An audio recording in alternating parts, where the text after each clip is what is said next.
we go. There we go. Right, I'll get the live up on here.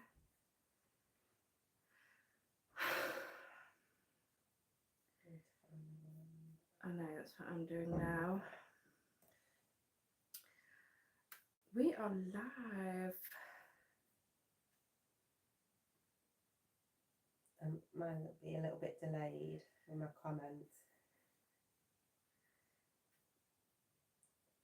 Why does that look widescreen on there? Hey? That looks proper widescreen. Where's your glasses? I don't know, let me put my glasses on. I need my glasses on. Hello, anyone coming in? I thought that's normal, innit? Hi, princess. I look huge. I don't on that. You're not huge. I am. That's widescreen. I hope that doesn't look like that for everyone else watching. Sausage. Hi, Tracy. Hi, Sarah. Hi, Karen. Hi, Colin. We're live. Don't swear. I don't know why I'm telling you not to swear. Normally me. Hi, Sharon. Hi, Natalie. My comments are not working. I don't know what's going on with my comments. Keeps doing it, doesn't it? How are we all? How are we all? I don't know why I've put this blanket on there. I'm really hot. I look like a granny. I like a granny. After this, I'm going to get her teeth brushed and give her a wash and pop her into bed. Tuck me in. Tuck her in. Tuck me in. After a good ghost story. That's when she sleeps best. Oh, yeah.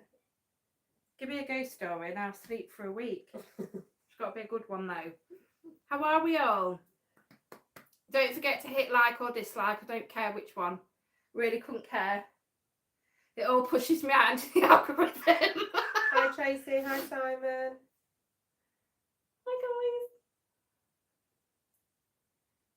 I'm not being rude, I'm just reading your comments on here, but for some reason it's not coming through as it should. Oh, Sarah, I hope you enjoyed your spag bol. Granny Sue's Colin, that's me. Somebody come out with a really cool thing. They watched mine and Steve's investigation on Monday and they called, listen to this, Susie instead of Susie. Susie. Susie. Like it. Ain't that cool? Susie. Hi, Taz. Hi, Gaz. That rhymed. Hi, Izzy. Hi, Joyce. Look at you all. You all look beautiful tonight. All look beautiful. Look at you all. We're doing a lot tonight. You're all in trouble. This was the whole point of this live. Hi, Derek. You're all in trouble. Oh, I can't even turn this on now. We are going to talk about some stuff. Oh, we are. You viewers. You're in for it tonight. You are, Colin. Absolutely. Absolutely. Yeah, we'll let you all know what we're doing shortly. We'll just let people get in on the lives. Because you don't get notified straight away. No. It's rude. I'm just waiting for my mods to jump in. I haven't seen any of my mods jump in yet. And they'll generally share my live out when they're on. Yeah, that is widescreen. Do I look widescreen? Hi, Ronnie. They'll probably all be watching you on like their phones, so it probably just looks different because you're watching up. Don't it look widescreen? No, it looks fine to me. I look stretched. You The camera puts £10 on, just to let you know. Portrait mode. Go on, Joyce, get them. You're always in trouble, Simon. Joyce, get them all in. Come on. Where's June when you need her? Oh, I can see Mickey's watching. Come on, Mickey. God, it's warm. I'm going to have to take this blanket off. I've got my pyjama bottoms on. Giraffes.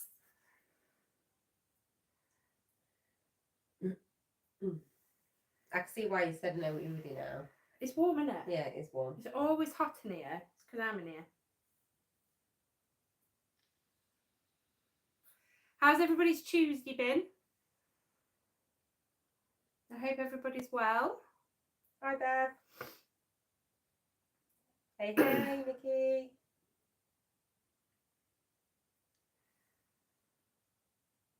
Hi, Coo. She put, oh, you look lovely, hon.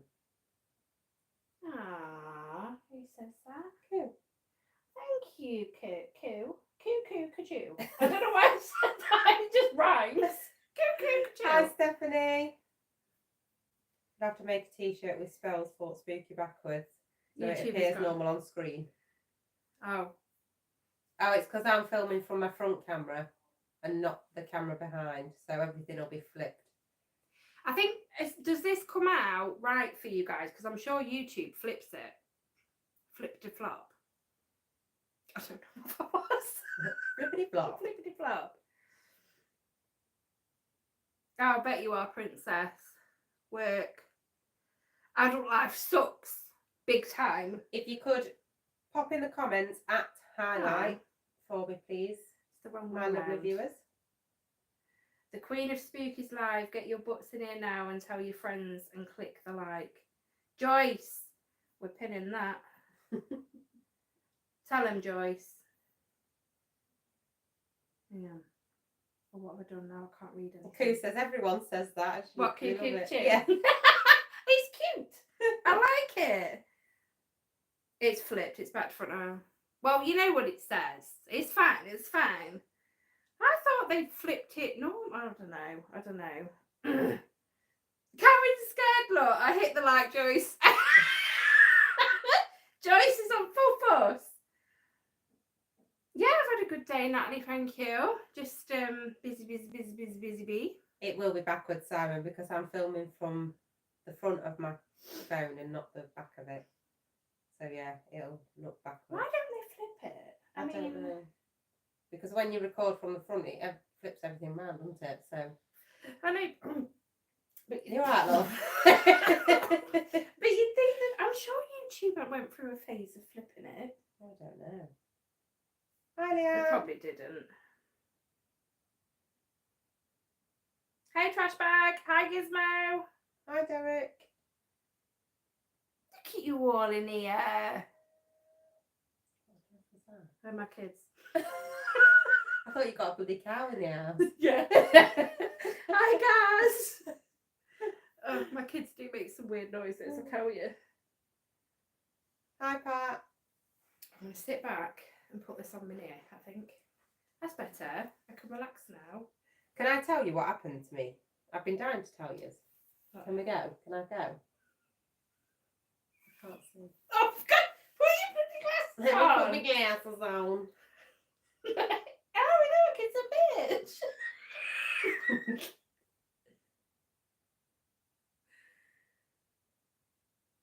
bitch. No, she's not single.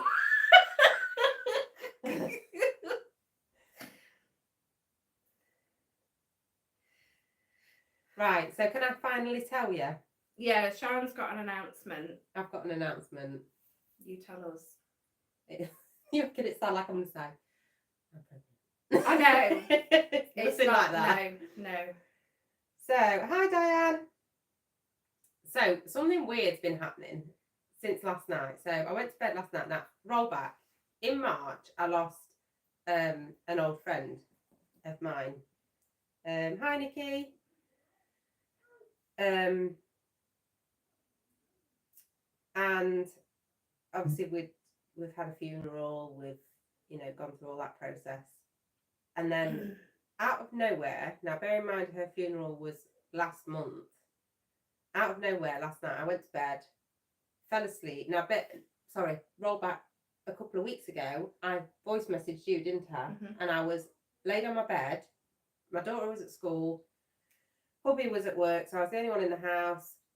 And I felt someone literally press on my mattress. And I was just on my phone going through stuff on my page. And I actually felt the pressure on my mattress, like somebody either sat down next to me or somebody stood up. But you know when you feel that mattress move next to you. So anyway, that happened. Then last night I went to bed, woke up this morning. I'd had a dream that I was at her funeral again.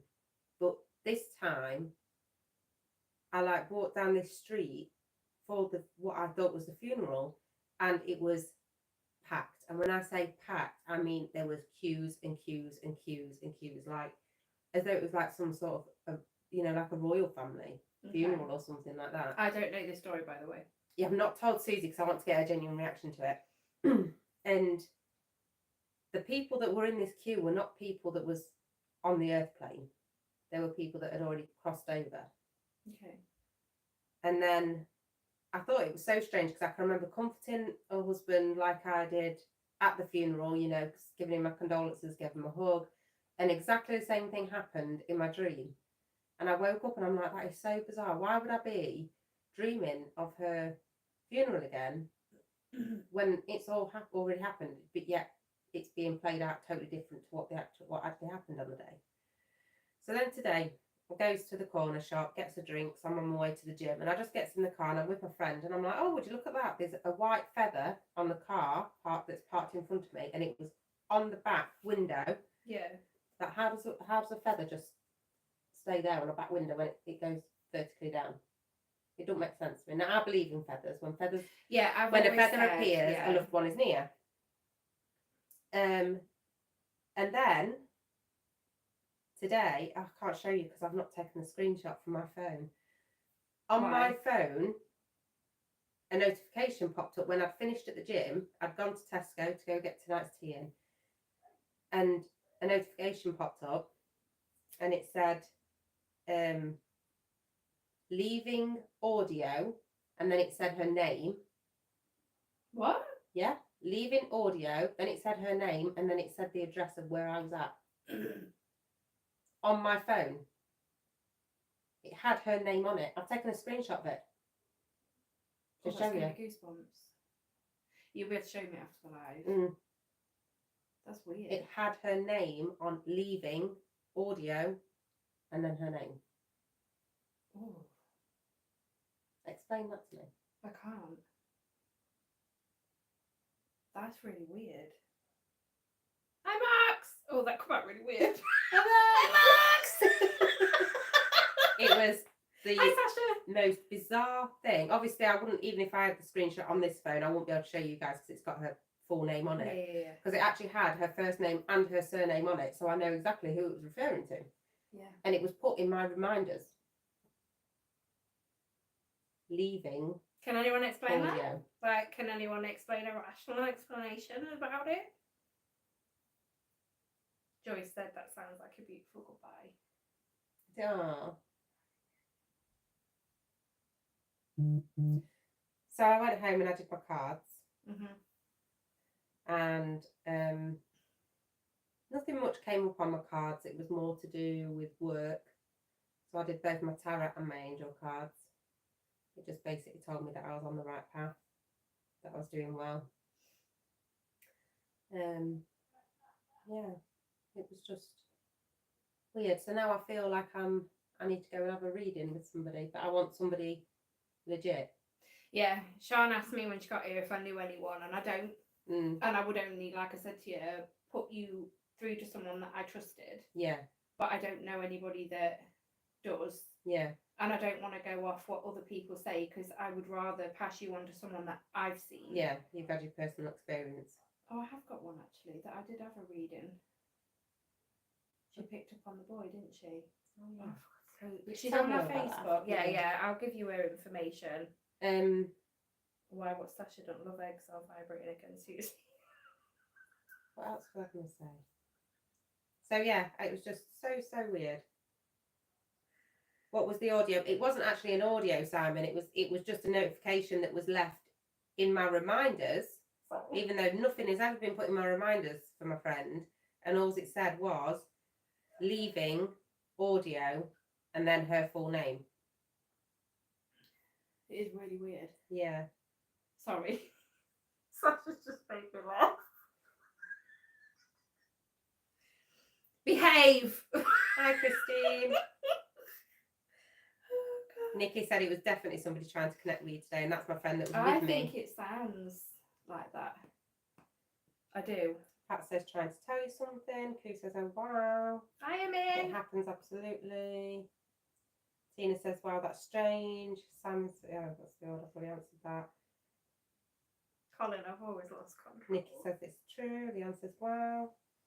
Well, she's definitely sending you a message to let you know she's okay. I really do hope she is. It's nice when you can think like that, isn't it? Like, but it's the fact that you've had the dream. That was last night, was it? The dream was last night. And then that today. Yeah, them two, the feather and that audio thing popped up on my phone today. Yeah, it's so weird. I do find that weird. Hi, Jules. It's like getting the smell of someone you know. Yeah. Hi, Sue. You can smell me when I'm around. Can't you, Sean? Yeah. I'll make you bored. Well, it's not your insides that we get My to smell. insides! Hi, Nanny! Well, we thought we'd do something fun. And we're going to read some ghost stories out. And then there is something after as well. But we'll get to that after. Yes. But yeah, so I don't think we've bumped into the same stories. Hopefully not. There isn't actually, if you type in people's ghost experiences on Google, there's literally nothing. Trying to find a genuine one. So what we've done, are we doing the genuine and the fake? I don't think mine are genuine. Don't you? Okay. They're just creepy. We're just doing We're just doing a ghost story. And yeah, because I wanted to find ones. Because we were going to guess sort of as an opinion if we thought they were real or fake. Yeah.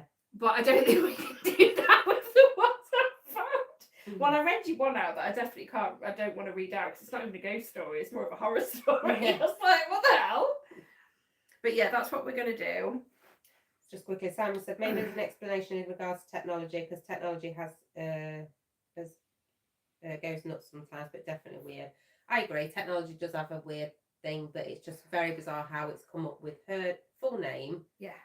When she's no longer on the earth plane. Mm-hmm. Out of all of my contacts, now bear in mind I've got probably over 100 contacts in my phone. It's popular. They're all old ones as well. What old people? Like, don't forget that my last job I used to have all the carers in my phone as well. Oh, yeah.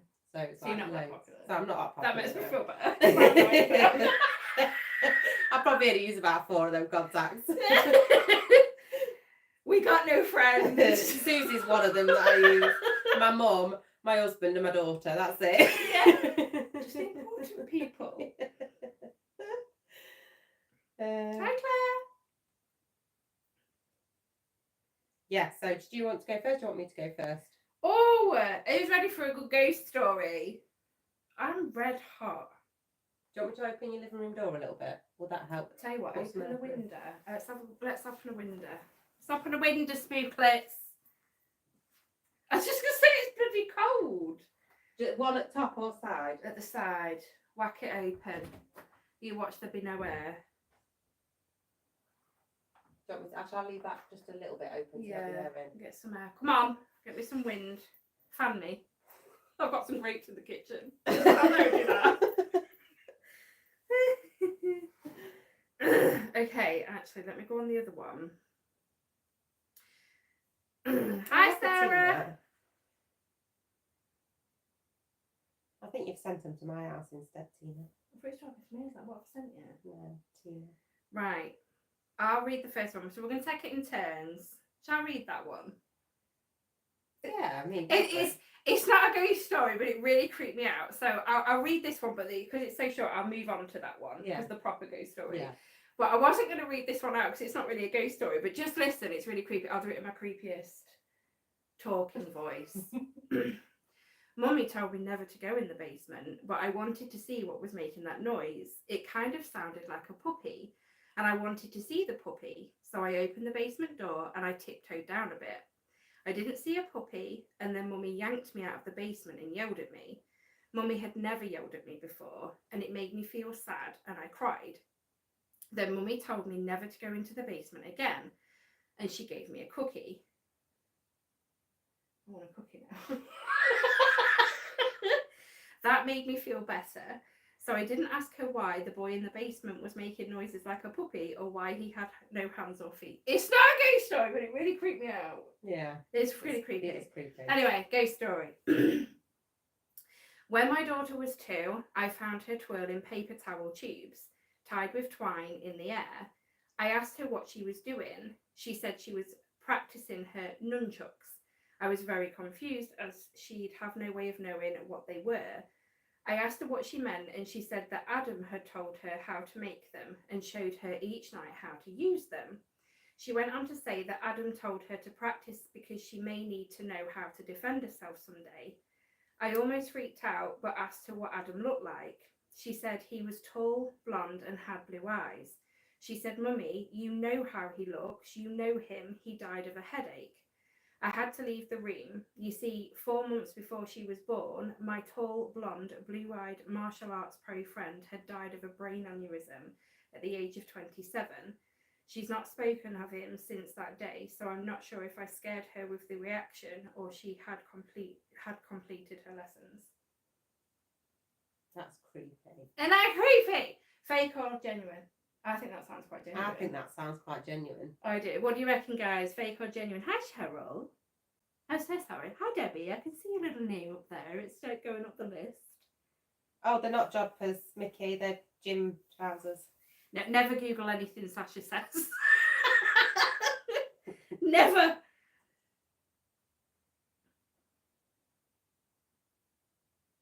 Yeah, Sarah says genuine. Joyce, no, that is lovely. Who says, wow, I absolutely believe this?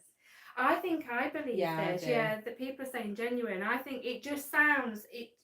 I think when you read a story or listen to a story, you kind of know if it's fabricated. Yeah. Do you know what I mean? Because it goes through all the cliche, like, things were flying around my house. I was punched in the throat. Yeah. And I'm like, well, how many times... It bit my arm. You know, have we been praying for something like that and it's never happened? How many times have I said, make me foam at the mouth? Yeah. Do something. Yeah. Yeah, Joyce, I've heard numerous stories actually like this. Mm-hmm.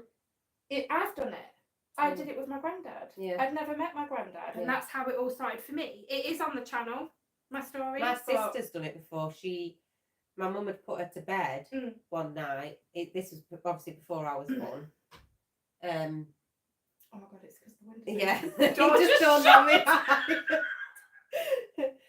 And she was singing, so my mum went up and she says, "Who are you singing with?" And Mum said, "The lady in the corner. She always comes and sings to me at night."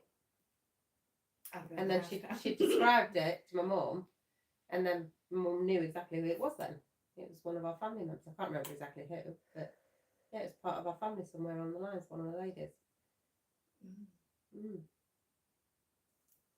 It does happen, and that story that I've just read out, that's the first time I've read it. I just literally went on. I saw that one about the puppy in the basement, and I was like, oh, so I quickly flipped through, realised they were ghost stories, but didn't read them properly. Yeah. Do you know what I mean? Yeah. But reading it properly, it was like, oh, that is genuine. I could feel that it was genuine. Yeah. You watch, it's probably so fake. You can, yeah, it's like you said though, isn't it? Like you can, like Simon, he thinks that's fake. Mickey believes it. I'm not sure which one of our mods they put genuine. Hi, Claire. Yeah, a lot of people do believe that, but I think it's like you say, it's people over fabricate stories that are not true. The problem is as well, there's that many people that fake it, it ruins it for the real ones. Mm-hmm. As we know. Yes. As we know. Absolutely. Oh dear. So, did you want to read one? Yeah. Sean's turn. My turn. See if it tops mine. Oh, I don't know. Shall I read my short one or the long one first? Let me find them. Where's the short one gone?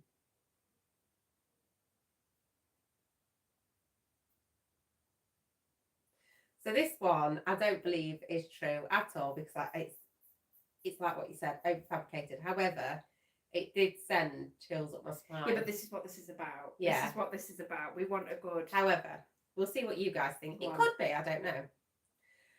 Father went to say goodnight to his 7-year-old son. I'm going to have to take my glass off, otherwise it's too big. You're going to have to take my glass off to read this. Very well knowing that if he didn't, his son would have trouble sleeping.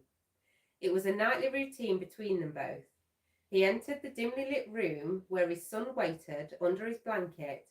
With the first glance, the father could tell that something was unusual about his son tonight, but couldn't quite put his finger on it. He looked the same, but had a grin and drew from ear to ear. "Are you okay, buddy?" the father asked. The son nodded, still with the grin, before saying, "Daddy, check for the monster under my bed." The father chuckled a bit before getting on his knees to check only to satisfy his son.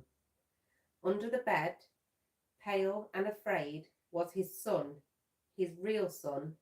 He whispered, "Daddy, there's someone on my bed." Do you know what? What? I've got that story. Have you? Yeah. Oh, we did have the same one of We the did. same ones. Yeah, I didn't read it fully. I just read the end bit, and it was when you got to that end bit, it was like, oh my god, I've got that one. But Yeah. obviously, listening to the whole thing, that is so creepy. That just I mean, sent could it be chills. real? It could be. You know, like, we're saying like when things are fabricated, right? So if someone says, oh my god, I saw them stood at the end of my bed, and you're like, yeah, right, shut up. But I saw a ghost of that little boy. He wasn't at the end of my bed, but he was No. outside at the end of my bed. He was at the end of my bed, but on the landing. Mm. So I can't say that it's not real. Yeah, that's true. It's a hard one, but it's all that trust thing, isn't it? Like, if It you is. said to me, Suze, I have just seen a ghost, I would 100% believe you because I know you. Yeah. Same with me. Yeah. When I saw the old lady at the mansion, like, you were one of the first people I told. Yeah. And you was like, oh my god, Yeah. because you didn't even think twice about it. Yeah. It's all to do with that trust thing, isn't it? It is, definitely. And because of people that fake it, it's so hard when you don't know When you've a got an person. outsider Yeah. telling you these stories, you'll be like, It is really hard. But then it's like you say again, going back to the whole thing, that story could have been elaborated on so much more, like, we've lived in this house for so many days, these sort of things have been happening and going on about until one night, this is what happened. But they didn't, they were straight to the point with it, which makes me think it could be real, because we know as ghost hunters, we can go to so many locations, get absolutely nothing for weeks and weeks and weeks and weeks. But then have a stint of like 4 or 5. Yeah. And I think I spoke to Sarah and Maz about this recently. I hate it when it happens, when I've got some investigations going up on the channel, because I put everything up. The only ones I haven't put up, there's one with us at, I think it was at the asylum, that never made YouTube, because we literally, it wasn't just because the night was quiet, we were quiet. Yeah. So I was sat there and I went to edit and I was like, I won't even watch this. Yeah. Because we just either not in the mood or something like that. There's probably 5 max videos that never made YouTube, and it's only because I couldn't do anything with it. Do you know what I mean? Not just with you, like, No. do you know what I mean? Just 5 I altogether get it. that didn't make YouTube.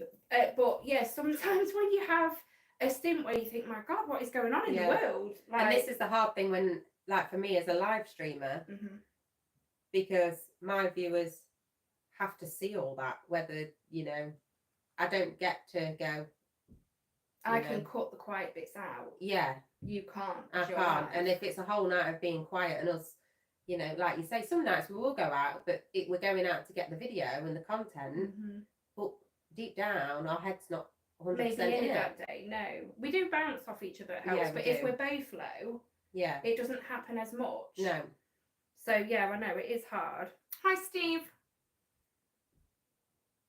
Hi, Preppy. Pat says too many things like this have happened, so I can't say it's not real. That's what I mean. You can't, unless there's proof that it's fake, you can't say that it's not real, can you? Mickey said that she saw her dad a year later and it woke her up at 3 a.m. Wow. 3 a.m.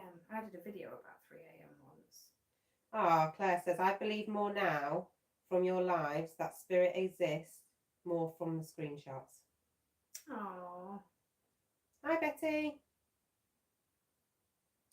Tina says, I had tippy toes around my bed and I really concentrated and really felt the duvet moving, but I kicked the duvet up and shouted, go away. Next day I told my partner, he said, I bet it was Daisy Dog, who we lost not that long ago. I was gutted. Oh, hey, Don Don. Do you want another one? Yeah, go on. You do another one. I don't even know which one I'm doing next. While you find that, I'm just going to quickly find. I can't cut this out. Sorry, guys. Sorry. Save that one to last. That one's really boring. This one sent chills up the Yeah, spine there it as is. well. Look. There's someone under my bed. Oh, That's yeah. that one. So this next one. A hiker decided to go on a hike by himself. Something he was not very used to. The whole day was normal. Trees and bushes engulfed in his surroundings. He enjoyed being outdoors and in the mountains. Nothing seemed strange to him. That was until he was making his way back to his car. He figured an 8-hour hike was good enough. The sky was already getting dark and he needed to get back fast. What was odd was how much he didn't recognise the trail back. And then he began to panic.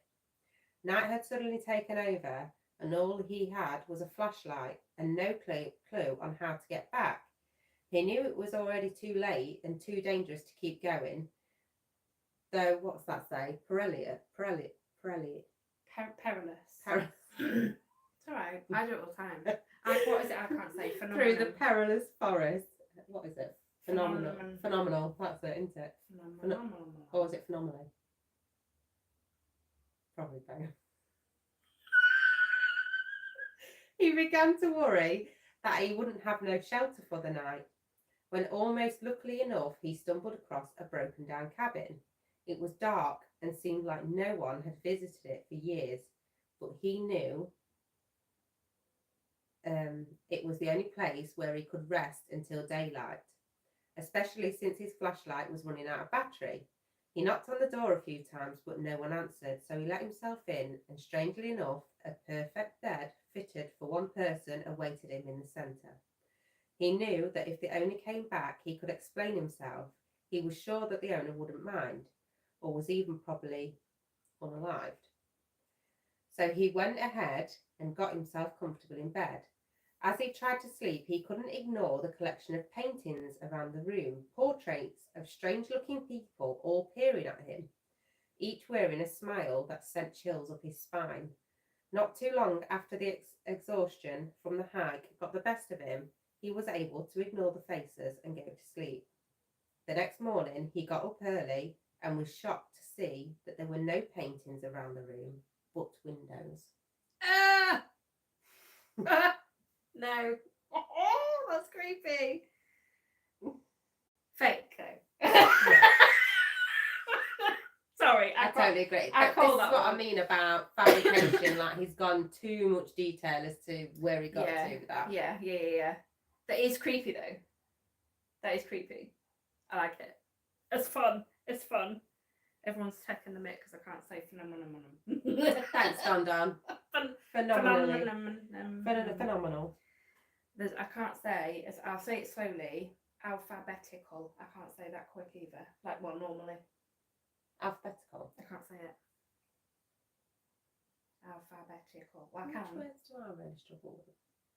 Mine's the opposite way round. Like, sometimes I'll look at words and I'll get the letters mixed up, so then that's when I struggle to read it. Are you dyslexic? Slightly, I would say. Yeah, because that is dyslexia, Yeah. isn't it? But then once I've actually really focused myself in on the word, I'll get it eventually. Or is it because you're not wearing your glasses? No, No, I'm just going to take my glasses off because I can't read this. So, Claire says, Susie, are those PJs, those pants? If so, where did you get them? Matalan, there is a top too, but I didn't want to wear the top.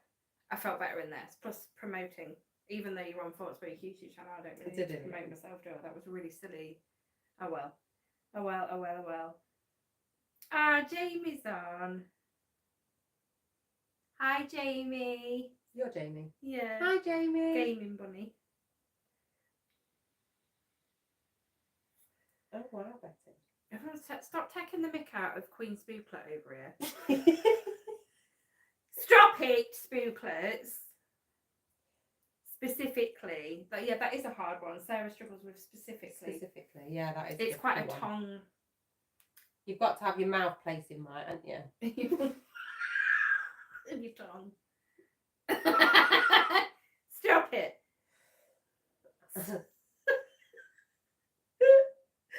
The light up here in your room is flashing like mad. It does. It's a ghost, Jamie. It's not. Don't tell him that, bless him. Oh, he's not scared of paranormal. It's just like his mum. Get it recorded. Come on, record it. We'll make out it's paranormal. Just flick the light switch on and off. Make sure you're not on camera though. The good strings in my bag.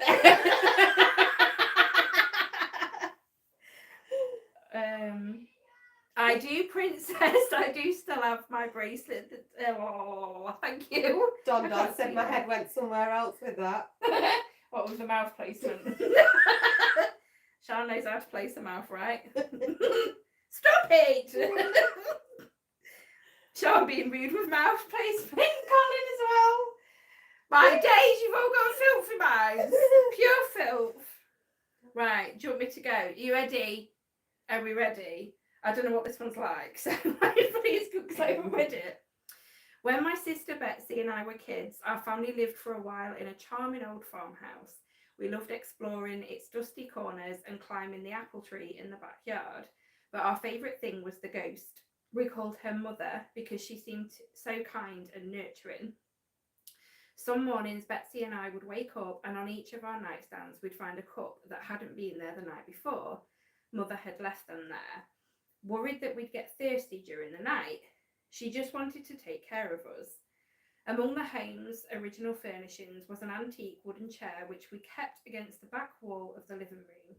Whenever we were preoccupied watching TV or playing a game, Mother would inch that chair forward across the room towards us. Sometimes she'd manage to move it all the way to the centre of the room. We always felt sad putting it back against the wall. Mother just wanted to be near us. Years later, long after we'd moved out, I found an old newspaper article about the farmhouse's original occupant, a widow. Oh. She'd unalived her 2 children by giving them each a cup of poisoned milk before bed. Then she did something to herself. The article included a photo of the farmhouse's living room with a woman's body dangling. I don't know how to say it. It's hard, isn't it? Beneath her, it's because social media doesn't like it.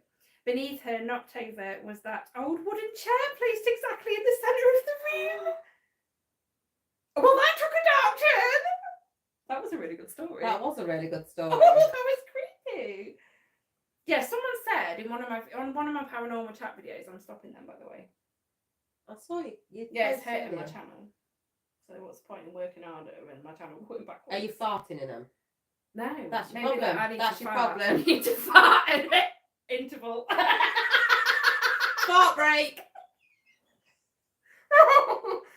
But yeah, I think it was one of the first ones I did. Someone was like, "I hate that word unalived. I wish you wouldn't say it." Can't remember how they worded it, and I was like, "I don't like the word either." No, I'd sooner use the actual word. Well, yeah, it's to be quite honest, you can say the M word, "m." Can you? Yeah, you can say that. But you can on YouTube. Just in case Facebook don't like it. That's it. My page is getting removed tomorrow now. It's Susie's fault. Sean's going to become force spooky. But yeah, it's the S one. It's just the S one that they don't like, which I find really sad because it should be spoke about. Yeah, it should. Why can murder be spoke about, but not the S? I think it should all be allowed to be spoken about. 'Cause at the end of the day, it's reality, isn't it? Exactly, and the S word, it's different to murder because the S word is it's there's so much behind that. Like, people need help, and if you can't talk about it, it makes them feel they can't talk about it. Yeah. It's just realise if you can't even say the name, fear of the name only increases fear of the thing itself. Harry Potter. That's just probably Sasha, I'll ring you. I'll read you a bedtime story. Don't you worry about that, Doc. Leanne said that was creepy. You know, the game. I just got Beanstalk for you. It's in stock. Oh, thanks, mate. Thank you. It's a good egg for you, isn't it? He is a good egg, bless him. It is, Emma. It's a massive prude. Yeah, Leanne said that was creepy. Joyce is singing. Joyce is singing. Oh. Somewhere over the rainbow, ghosties fly. I like it, Joyce. I like it. Sasha, I'll read you a bedtime story. Not a rude one. Hi, Sandy. God, it's warm. It is insane. Wham! Right. Oh, by the way, guys, just to let you all know, if you enjoy watching thunderstorms, we have got the most incredible thunderstorm heading our way. When? Estimated to be here Friday. Friday. Friday the 13th. It is. Friday the 13th. They've stated that it could be the biggest storm that we're going to have this year, with thunder, lightning, flooding, the lot. So if you enjoy thunderstorms, phone in sick at work, Yeah. get your seat pulled up to your window. and just stay there. Get your snacks, get your brew, and just look out the window. Wait for the storm to roll in. I'll probably be storm chasing because I love storms. Oh, I love storm. I love a good storm. Whenever we've got any kind of storm, I'm always out storm chasing. I am. Maz YouTube is shite. It's crap. What was I going to say quickly? Ronnie, I take it you've got a headache. There is actually, I don't know where you are, like in the world, Ronnie, but here there's been people having headaches a lot. Have you been having headaches? Mm. Yeah, I have. Like dull, muzzy, horrible headaches. A lot of work colleagues have been having them as well. Yeah, there's something going round. I think it's changing air pressure. I said that because it's right across here and it's muzzy. It was pounding when we came back last Monday. Yeah, Can you remember? Said that, yeah. We were sat in McDonald's having a coffee and my head was pounding. And then for the next 3 days, it wasn't pounding. But it was just there. It was there. It was right across my forehead. And I was like, this is a pressure headache. So I reckon it's air pressure or there is something going round. Oh, Gaz. That sounds... Gaz washes his hair in the garden in a thunderstorm. Apparently it's dead relaxing. Oh. I'll take the shampoo out next time it rains. You save on water. Yeah. But our rain's acidic. Yeah, it's not the nicest. No, I don't think it would work for it. No. Speaking of acidic, my auntie once went out in the rain with her raincoat on. When she came back, she'd got holes all in her coat because the rain was that acidic. It just melted. Where was she? In Nottingham. Oh no, I'm not going to Nottingham. Yeah. It's only an hour away. She didn't have a clue what it was, and then it dawned on her she'd been out in that rain, so it must have been some form of acidic rain. It's actually a type of rain, apparently. I don't know what. Purple rain. Purple rain, purple rain. That's not it. I'll not give up my day job, guys, don't worry. Thunder at night. We had a thunderstorm. What night was it? Oh my god. At one night. It was Saturday. I was just playing a game on PlayStation, had the window wide open, and I took my headphones off because Matt was playing a game with me. He says, what? I says, I've just seen lightning. I swear I've just seen lightning. And then massive thunder. And I was like, oh. I said, babe, I'm going to have to not talk. I have to mute him. Shh. Shh, you ruined it. Kids coming, Mum. Shh. I'm feeling the energy of this storm right now. We don't get storms often. No, we don't. And as soon as the storm comes as well, I'm always like, I want to go ghost hunting because it energises the atmosphere. I think it does. I think it does. Yeah. I forgot it's winter where you are, Emma. She's in Australia. Oh my God. Winter in Australia. Right. Let me say something right now. I went to Australia for a month because my brother lives in Australia. He's been out there for 15, maybe 18 years or so. And their winters, are technically our summers because they get like 24 degrees heat. So I don't sympathise, I'm sorry, I'm just jealous. Just jealous, Emma. Oh dear. I'm just jealous, I'm very jealous, but I'm not jealous of all the spiders and stuff. You can keep them. No, I've seen some of the spiders. Hey Dan! And then I'm travelling to Turkey on Friday. Mods, ban Dan. Ban Dan! I'm joking, don't ban him. Funny you say that. Me and my wife last week, Pat's saying that him and his wife had a headache last week. Yeah, a few people said to me. Says Leanne. Yeah, a few people have had them. Sarah said it could be low pressure. I put my thumb up earlier because I'd read your comments, Sarah, and then I thought, I don't know why I did that because you don't even know I put my thumb up to you. Don sitting in it. Claire's going to get a drink and sit and watch. Thor is calling, Pat said. Everybody loves a thunderstorm. I do as well. I love thunder. My daughter is exactly like me though. As soon as she hears the thunder, that's it. She gets a chair up and she sits at the window with me and I she'll don't watch want to it miss with me. it. Don't want to miss a flash. I've always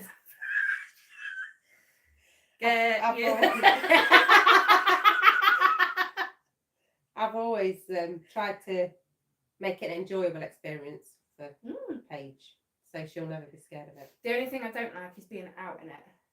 Oh, see, that don't bother me either. It does me because I had a really, really horrible experience. Did you? Storm. Yeah. I didn't get struck by lightning. Oh, I was going to say, why have I not heard about this story? That's why I've never been hit again. Lightning never strikes in the same place Oh, twice. so- No, I was in Hi, Alan. Norfolk. I was camping. And I was in a friend's caravan and there was such a bad storm, but I had to go back to my caravan. and lightning hit not far from. Literally, it was so close to me. Oh, wow. And yeah, I love storms. I'm not scared of them, but I am if I'm out. Mm. I'll get in the car because it's the safest place, isn't it? 'Cause Yeah. the wheels. There you go. When I was on that campsite, I had to wear a black bag to go back to mum and dad. Says, "What are you doing?" This woman was putting a black bag on me. I was like, "What are you doing?" I mean, a asshole. But she said it will save your life. I was like, "Okay." A black bag. A black bag. I think she was pulling your leg. I do. I think she wanted me to look just silly. Speaking of lightning strikes, I've actually been struck by lightning, not me personally, but I was driving in a storm. I've been struck by lightning. Not No, me but listen, personally. I was driving in a storm and it hit the roof of my car. Oh, The crack it made I can to the imagine. point where I actually phoned up my dad and said to him, "Am I safe to get out of my car?" Am I dead? We Can you hear me? nearly died, didn't We did nearly die. We did. We Last did. Monday. We did. We died. We did. We didn't, but we thought we literally. Sean saw more of it than me because I was looking at my phone, but we was coming down a country lane, weren't we? Yeah, With so it this was narrow. It bus. was only like, and there was a wall this side and then trees this side, and there was only room for one car. Yeah, you tell the story because you're better at road things than me. So obviously it's a very narrow, traditional country lane. Sorry, I feel like I'm sat on top of you a little bit. You can sit on me. No. It's a very narrow traditional country lane, and so it comes off into a fork sort of thing, but you have to go that way, which again is only a single thing, to a T-junction, and then you've got cars coming here, which are kind of coming over a little bridge. So all you can see is their headlights. I didn't know I was coming to the end of the giveaway T-junction bit. I just thought that I was still carrying on down a country lane because there was no road sign saying it was a T-junction coming up.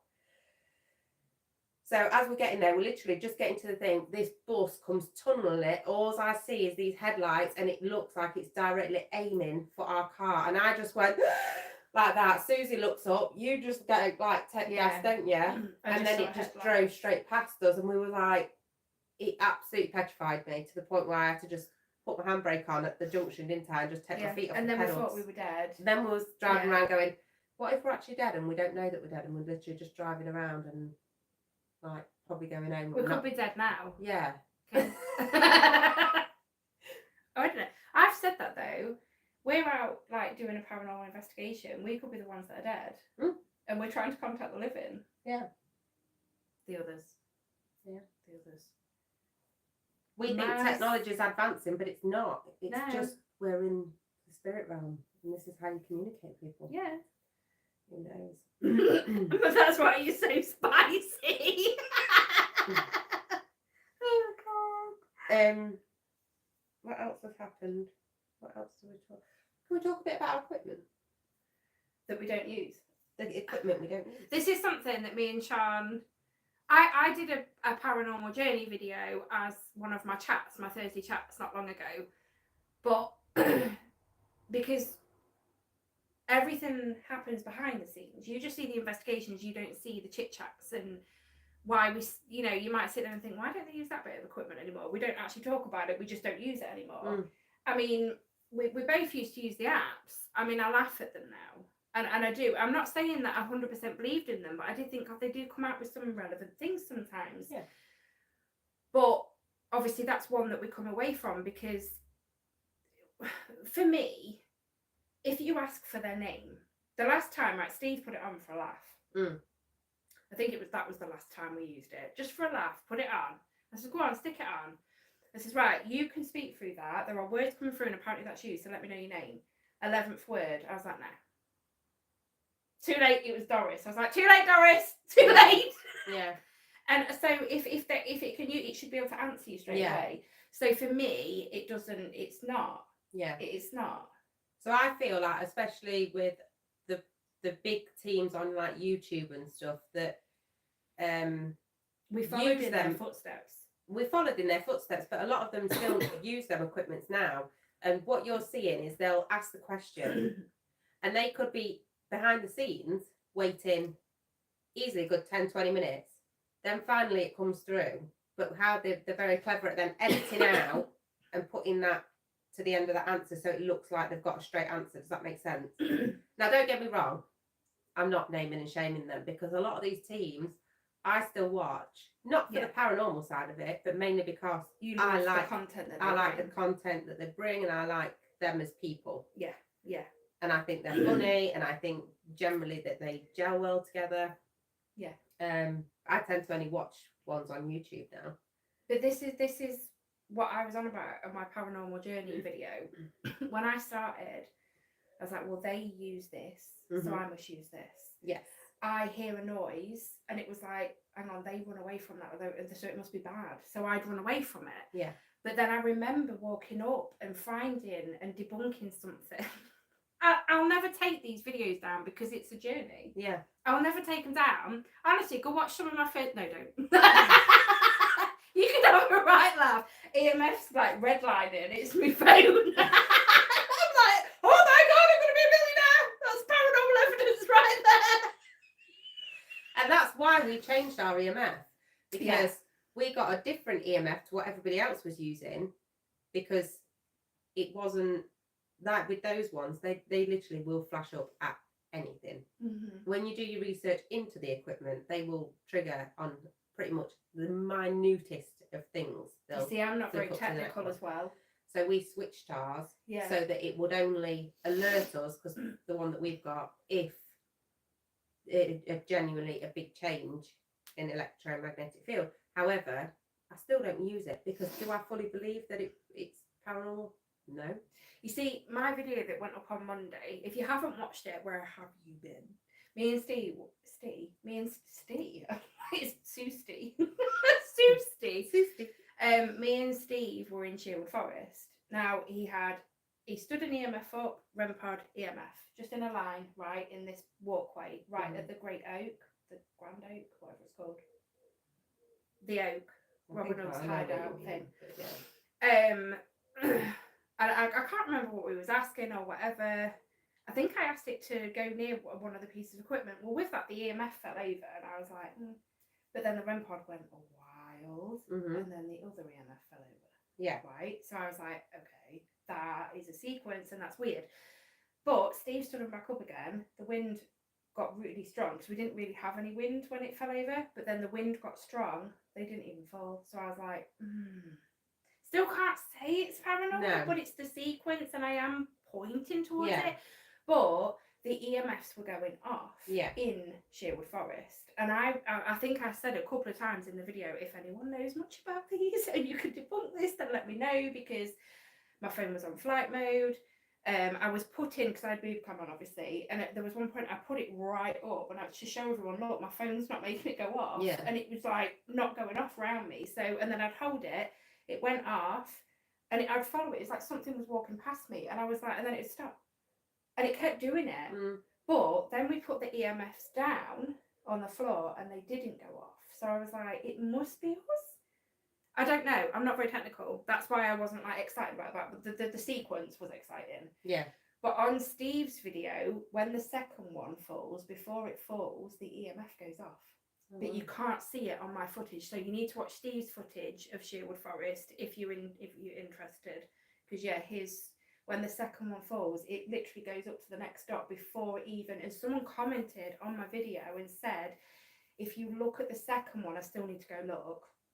If you look at the second one, before it falls, you can see it's like being pushed. So is that why it went off? Because someone touched it? Maybe. Don't know. But I don't, again, EMF can detectors, although they baffle me, and Steve uses them and I'm finding it quite interesting, I still think it can give a false positive. Cat balls. I just feel Flashy that if cat balls. something can give too many false positives, then it can false negatives. Yeah. False positives, then it can genuine positives. It's not worth using. The thing is, you want to use something that if it does whatever it's supposed to do, then you can say that shouldn't be doing that. That's why I love my REM pods, because you can't explain when they go. No. Unless you can. The one you've got is the one Steve's got. Yeah. You can fake. I don't know. I can't remember how Sarah will know, but you can fake to make them go off. What, my loud one? The round one with the red top. Oh, okay. That one you can fake. Sarah, I'm sure you know how to fake them, because she fakes paranormal. So she's Sarah. She pointed me in the right direction for good stream. Let me know. what I need to add to it. Yeah, Let me know. the good string I've got to Sarah's.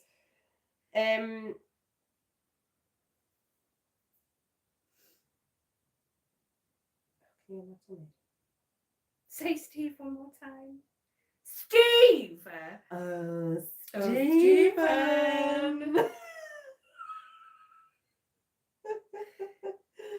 Yeah, Sarah's not in for the sealer. She just admitted it. I don't like that. I like Sarah it in black on and white. lock-offs. Hearing and watching is better. And that's the thing. I will use my REM pods. Mm-hmm. I will use. I'll put the cat balls out, not for the flash. I don't put the flash. I just want to clarify this, because I have had cat balls move. Oh yeah, it's different when they move. So I put them out for that reason, because at this moment in time, I've not got anything else to put out for them to move. No, so they can move something that's else. why I got them balls with the bows in, because then you can hear it move. And obviously, if it's a windy night, I'm not going to put them out because that could give me a false positive. But I will put them out if I think, do you know what? If that moves tonight, there's nothing that could make that move. Then yeah, it's not going to give me a false positive. Even though I did have them, I've edited the video now. I was with Zoe, and you can hear it move, but we still questioned it because you do. You still question it. You still do. Ouija boards. Don't believe in Ouija boards. Do we still keep trying? Absolutely. It's an experiment. It's an experiment. Because if that moved, I mean, to be fair, if these guys who are watching us now on your live, on my live, if we had a Ouija board move, I'm pretty sure they'd believe us. Yeah. Because that, do you know what I mean? To take time out of the day to come see us fabulous people on a live. Stop sending me notifications. What about Estes? If the person is blindfolded, has got noise cancelling headphones on, and the person asking the questions is well away and from quiet. the person, We've quiet noticed, asking the questions. We've watched some people, haven't we, do the Estes method, and we're like nearly screaming at them. We're like, they can hear you. Yeah, they can 100% hear. They're faking it. Yeah. But Sarah said something actually. Someone's done it before, Sarah said, but I don't know how it's done. They did it so that the person that was under, right, what they were listening to, the viewers could actually hear. And I think that's a really good idea. I don't know how they you probably do it. have. So, like, you know, your headphone goes into the headphone bit. Yeah. They may have a split that then comes off that then you could put into a speaker. Does that make sense? Like a split cable. Ah. Because I think that's a good idea, because you'd catch fakers out. Because we've never done that, but we've never thought to. And not only that, it'd double the noise around them.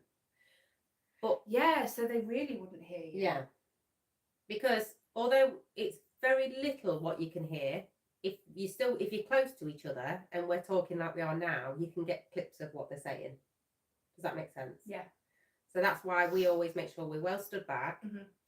We're not directly within their personal space, should I say. I think you once was under, yes. and we went to start, and you was like, I can hear you! Sorry. I'm too loud. The only thing that I've heard in the past is like muffle. I've heard a muffle before, but don't know what because I'd say if I heard what you were saying. Yeah. But I've heard a like muffle before. Maybe it's like a really quiet night or something. I don't know. But I definitely remember hearing just like yeah, because that's how you talk. Yeah, that's how I talk. Yeah, but I couldn't obviously hear what you were saying. I just knew that you were. I could hear your sound. Mm-hmm. Does that make sense? Yes, makes perfect sense. Makes sense. But yeah, I do think it's a good idea to let the viewers hear what's coming from the spirit box, because you could be lying with what the person that's under could be lying. Yeah. But again, you also need to remember the Estes method is again only the spirit box, but it's audio pareidolia. What you hear.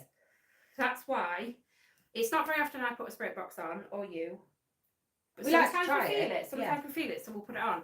But we always say it's got to be clear, and I want to hear a sentence, because it shouldn't come out of a sentence, because it's sweeping through. So I think your best thing to use, and you love it as well, EVP machine. EVP machine. Yes, you can sometimes get audio pareidolia, but there is a video coming up, guys, isn't there, of mine? Yeah. You've heard it. Yeah. I really think someone's talking to me on this EVP. Sarah, I was on the phone to you and I tried playing it down the phone to you and you couldn't hear it. But yeah, when I'm editing it, I'm going to enhance it, everything, so everyone can hear it. She played it to my mum when we went out, and my mum was like, "Oh my god." Yeah, I can't. You can't not hear it. No, because that night when I come home, it was still fairly early because we had to leave the investigation or will be revealed. It's not bad or scary, it's fine. But we had to leave out of respect, basically. But we came home, I came home, and I said to Matt, because Matt's rubbish. I'm rubbish with photos. When you show me photos and I'm like, I can't see it. I'm really bad. Yeah. But Matt's really bad with audio. And I said to him, please listen to it for me. And I knew it was coming up to the bit, and all the hairs on his arm stood up. And he looked at me. I said, "You heard it, didn't you?" And he went, "What?" And you know what he said to me? Was someone else there? I was like, "Oh, for God, no!" I was like, "How long have I been married to you for?" Like, Jesus, if my husband can't trust me. But yeah, it's so crazy. that's just a sceptical mind, isn't it? That's just human nature. No, it is, like I said. With something as good as that, it's human nature to question it. Of course it is. But it's like when I said, you know, I got them balls with the bells in because I come away from the flashy balls, and I wanted something to put out as a trigger object that I could be like, if that moves, then that's amazing. Yeah. And then obviously you can hear it because I've edited the video. You can hear it move, and it's in another room. And we went in and we still questioned it. I was like, but it shouldn't be moving. Yeah. It's you still it's like the time though when me and you was in the asylum and we got that clear as anything whistle in between us. And you was like, that was you. Yeah, we and I said that was you. Yeah, we still questioned it. We didn't trust each other for like a split second. Yeah, even though we trust each other on everything, we still questioned each other about it because it was just so clear, weren't it? Mm. What's that? Literally, somebody just was in between us and just went. Yeah. I don't know if anyone can remember that video. It was a long time ago. Sasha's balls have bells in them. We love Sasha. We love Sasha. Where has it come from that ghosts give off any sort of magnetic energy, or that they need an energy source to help them appear? This is a question actually that me and Sean about the needing energy. Me and Sean have spoke about this, and me and Steve have spoke about this, and I think me and Zoe have even spoke about this like in recent months. Like, if it's not energy, what if it's just a case of, I don't like you, I don't want to do anything for you. Mm. Do you know what I mean? And the energy thing, I think, because I'm not very good with wording things, Sean, so you may need to help me out with this. Our energy is like an electrical static. And I think that's where it comes from. There's no proof of it. There is absolutely no proof of it, but that's where it comes from. That's where like the likes of like residual energy, I believe, comes from, because it's from the energy of that person. Mm-hmm. Yeah. Yeah. There's no proof of it, John, and we're not experts or anything. That's what we've read. That's what we've... Do you know what I mean? I don't know. At the end of the day, we're saying this, another team will say another thing, another team will say another thing. At the end of the day, we're all learning. There's no experts in the paranormal world. No. As much as you want to go, as much as you want to go and take demonology courses, you want to go and do whatever you want. Did you know I'm like this city's best exorcist? I've got a certificate and everything. That's it then. If I start convulsing, I know what I'm saying. Start foaming at the mouth. Yeah. There is no experts in the paranormal field. No. We know just as much as what, yes, we know a bit more about the equipment and locations and things like that, but we can only give to you guys what we've learned along the way. Mm-hmm. However, as you've already seen in the years that we've been doing it, the way that we investigate has changed so much, because even our minds have been changed on a lot of the things. Yeah, like with equipment giving false positives. That's not where... I am not, and I know Charlotte, I can speak for us both. If people want to use the apps because they actually believe that it's, then that's fine. Yeah, that's fine.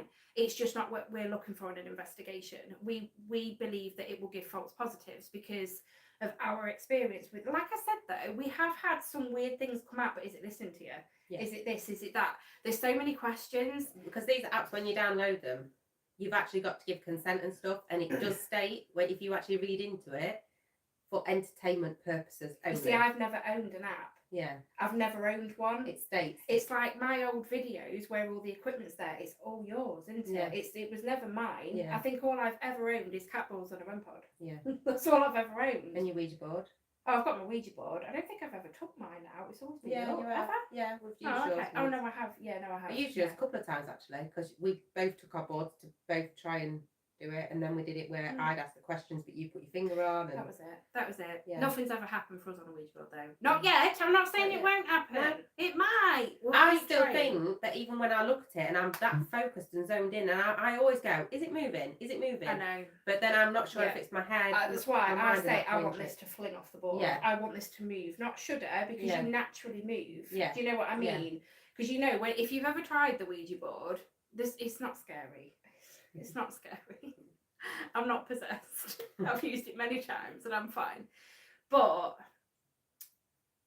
if you've ever used one, when you put your finger on it, you tend to try and put it on a bit lightly, and you can't sit completely still, so it does move about a tiny bit, doesn't it? And you know that's you. So, and yeah, Maz, that's it. One concrete, solid evidence. I couldn't read then. Solid evidence, and you can't get solid evidence if you're using equipment and can give you false positives. Yeah. Because you can't say it is. Now, I used to, when I had flashy cat balls, I had 9. There was a reason I had 9, because I'm the crazy cat ball lady, right? Because I'd put all 9 out, and if one went off, I'd be like, right, set that one off. And if that one went off out of all 9, the one that I asked to go off, then it's questionable, but it could still be a false positive. So I gave up in the end. Yeah. Paul says, your lock-offs are a great idea on lives. I've never seen others do that. I run to a quiet room to watch them. I enjoy a good lock-off. Some reason, for a viewer, you either love it or you hate it. Yeah. Some viewers absolutely love the lock-offs. Some absolutely hate them. I love doing lock-offs. I do. What's that? You're right. No, I don't want to add any effects to delete gestures. Someone's asked. Hi, Karen. I've got some other questions as well, guys, that I need to answer that have been put on the thing. Pro Paratech, have you used a planchette before? Yes. Planchette, that's what's on a Ouija board, isn't Yeah. it? Sorry. Going bare feet is the best way to get energy from the land. I'm laughing at you guys in the comments. I am reading. Don says, what about the cards that you used to use? We still use them, That's but it, I easy. don't believe that that's 100% paranormal. What's that? The Sorry. cards, Yeah. I think that's Sixth Sense. You know how you get your tarot readers, your angel card readers, your Does it mean the cards that I medium. use? Don, yeah. Oh, we're back. The yes no cards. I believe that that's all done on Sixth Sense. It is. It's using your Intuition. senses. Yeah. Yeah. I mean, it's not often I use the cards in my videos. It's got to be if I say I'm going to get cards out, whoever I'm with knows that it's getting serious. But I just feel it. I just go with the flow. And yeah, if I feel like I want to use cards, I use cards. And it's all being drawn to a card. So whether they're drawing it, I don't know. I mean, I always state I don't know if this is real, but I'm enjoying the experiment. I am enjoying the experiment. So I'll only use them if I've got something to go off. You can't just ask random questions because you're just going to get a yes or no, but you don't actually know whether it's true or not yourself. But if you know the history of a place more than anything, and you're picking relevant cards up to the history of the place, then yeah, it becomes a bit weird. It could be a coincidence, but I really do like it, and I do think that the best tool for an investigation is it's your senses. It's the best. And I just thought, you know what, I didn't make it up myself. Selena Spooky Boo, I got it off her, and I thought they were a brilliant idea. I thought Love Selena. I love Selena, and do I think she's fake? I do, but I love her. I love her. I think she's brilliant. She's so I love brilliant. when her, Call Me Chris, Sam and Colby get together. Yeah, they're just funny. Yeah, they are. They are. We don't believe them at all before anyone says anything. No. We But do not. we just like how the way that they all bounce off But each the other. thing is, my Jamie, he loves Sam and Colby. I Yeah. end up watching it and I laugh along with it. Yeah. And it's all about that, watching some, I just wish they would put for entertainment purposes only. Yes. Yeah. I really do. Don says, I think it was one of your live shows where you had cat balls in a triangle and it moved. I think that's when you guys were at the gym. When you, Mum and Julie When went. the ball moved. When the ball moved. Yeah, yeah, my eyes filled up with tears. Julie says, I'm new to your site and I love the fact that you say that you're not experts and that no matter how good we think we are still learning. It's so true. Thank you, Julie.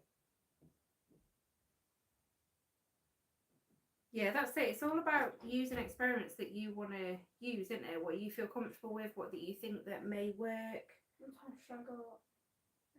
Now if you want, or go lay on my bed for a bit. No. Love you.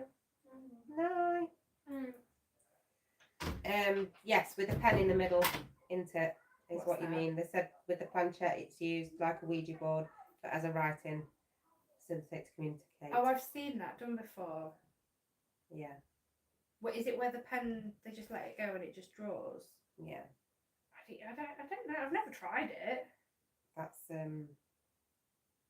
again, I would struggle very much with that one because it could the draw. reason why I stepped away a lot from doing mediumship and cards and stuff because I believe you've got to have a clear head to be able to do that because anything could pop in your head. I don't know if you're like me, Yeah. but like when I think of things, I've got like a little narrator in my head that'll talk to me. Oh yeah. you? Yeah. And like images will randomly pop in my head and stuff. Mm. And when I used to do readings, I used to do readings from images shown to me, and it was like a piece of a puzzle I used to have to put together. Yeah. But yeah. So I believe that you could possibly draw something that's in the back of your mind with that. It's like that thing that I've done maybe a handful of times. I did it again in an upcoming investigation, so there's going to be a bit of a spoiler.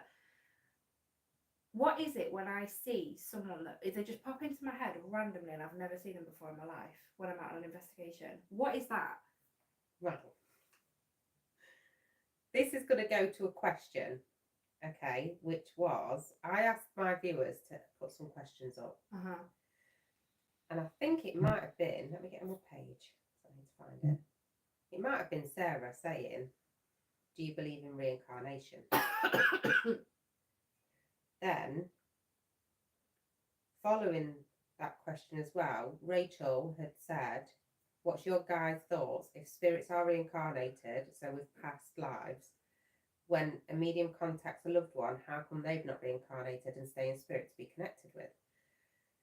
Well, So, I believe with this one, I know your belief for with this one. that is, so with you saying about the random person being popped into your head, Mm-hmm.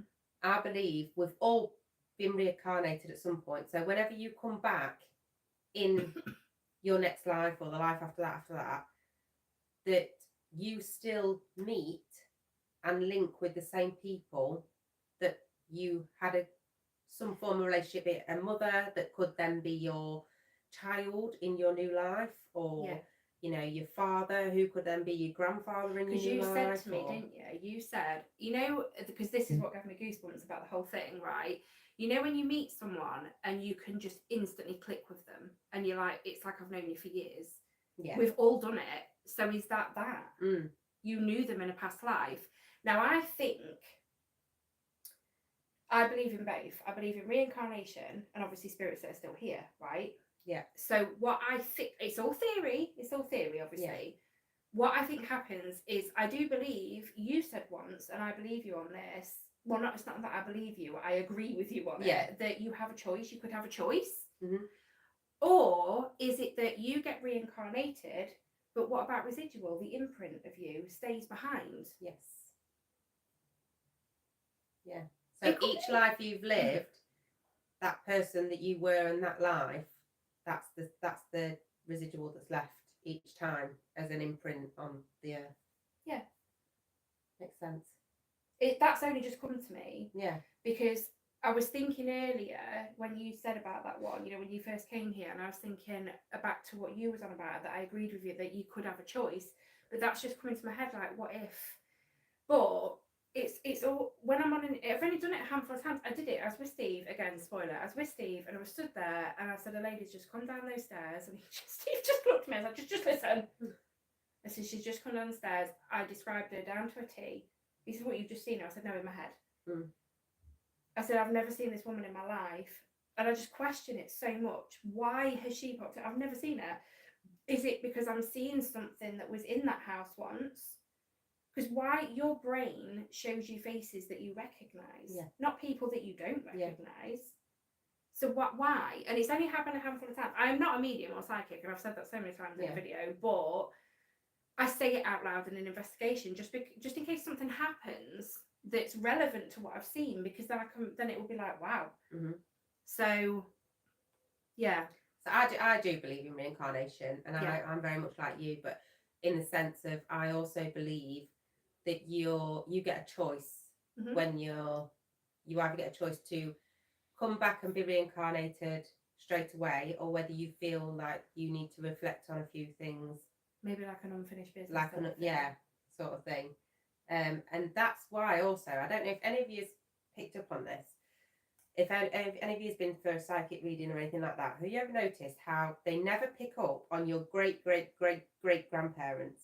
They always pick up on your grandparents, your great grandparents, and your parents or friends or newer, closer family and friends. Does that make sense? Yeah. So I believe that they've done their time in the spirit world to reflect, and then have made the decision to then reincarnate.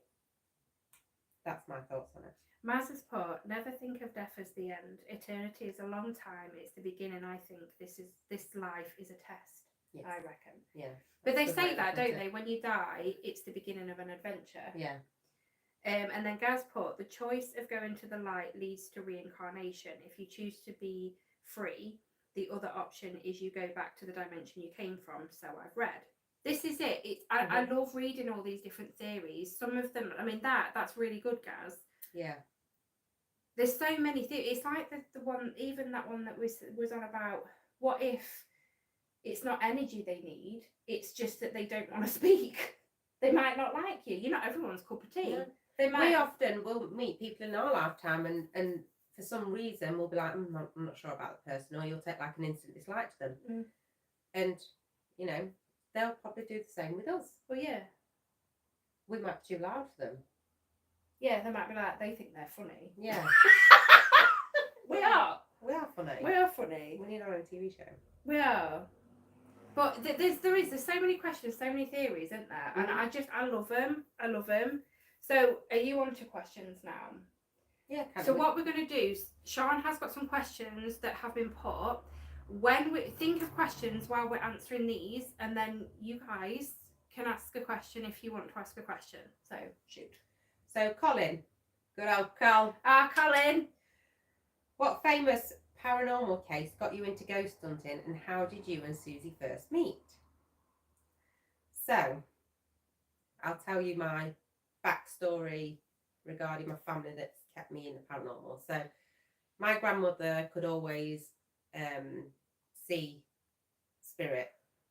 My mum could always see spirit, and she used to be a medium and do card readings and stuff in her younger day. Obviously, when she then took to family life, she didn't have time to do enough meditating and things like that because she was working 3 jobs plus had 4 children and stuff. So she had to pack that in. But then she's always kept up with, you know, watching paranormal and things like that. My sister, both of my sisters actually are quite in tune to the paranormal, and my eldest sister has actually been christened into the Spiritualist Church. I've always been into the paranormal. I've used to do readings for a friend on her Facebook page. I used to join her circles so we could learn to communicate with spirit. I do still do card readings for my friends, and I occasionally pop on my page and do card readings.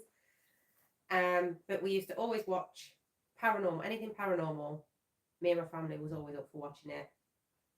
And then it got on, obviously, social media took off, and I was watching it, and then Julie used to be like, "Have you seen this team?" And I'd be like, "Oh no, I'll watch them. I'll watch them." And then we used to watch it and be like, bit unsure about that. Like, but we'd really like to give it a go. So me and Julie went out. We first opened a little group, which is the Paranormal Findings extra page, and we live streamed. We'd only got 4 of the ladies out of the circle on the other page that I used to live stream for, and we was absolutely petrified. We went to a graveyard. REM pod went off, then it fell over. That was it. Then me and Julie were nearly having heart attacks, but we stuck at it, and yeah, that's I've kind of been. It's kind of it feels like it runs through my blood when it comes to the paranormal and afterlife, which is nice. Yeah, that is nice. I saw a little boy. Yes. When I was little, and I've been chasing it ever since. And you saw the lady. And I saw the lady last year, which confirmed for me that I saw the little boy. Yeah. And the weird thing is, when I saw the little boy, he was solid, just like we are. And the old lady last year was solid, just like we are. So I might, you hear of people seeing like an outline and things like that. Did I see an absolute level 35? Do you know what I mean? I believe you did. I think it's because she didn't wave at me or wink. No.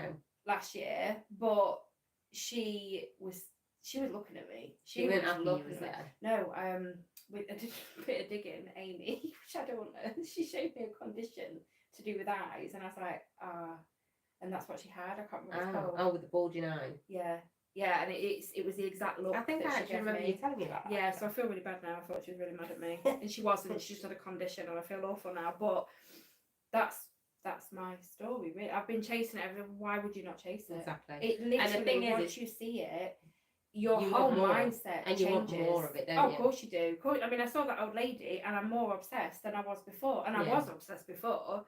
But I think once you see something, and I saw this on what's it called? What's that show called? Uncanny. Oh yeah. The very first episode it just felt like my story when I saw the little boy.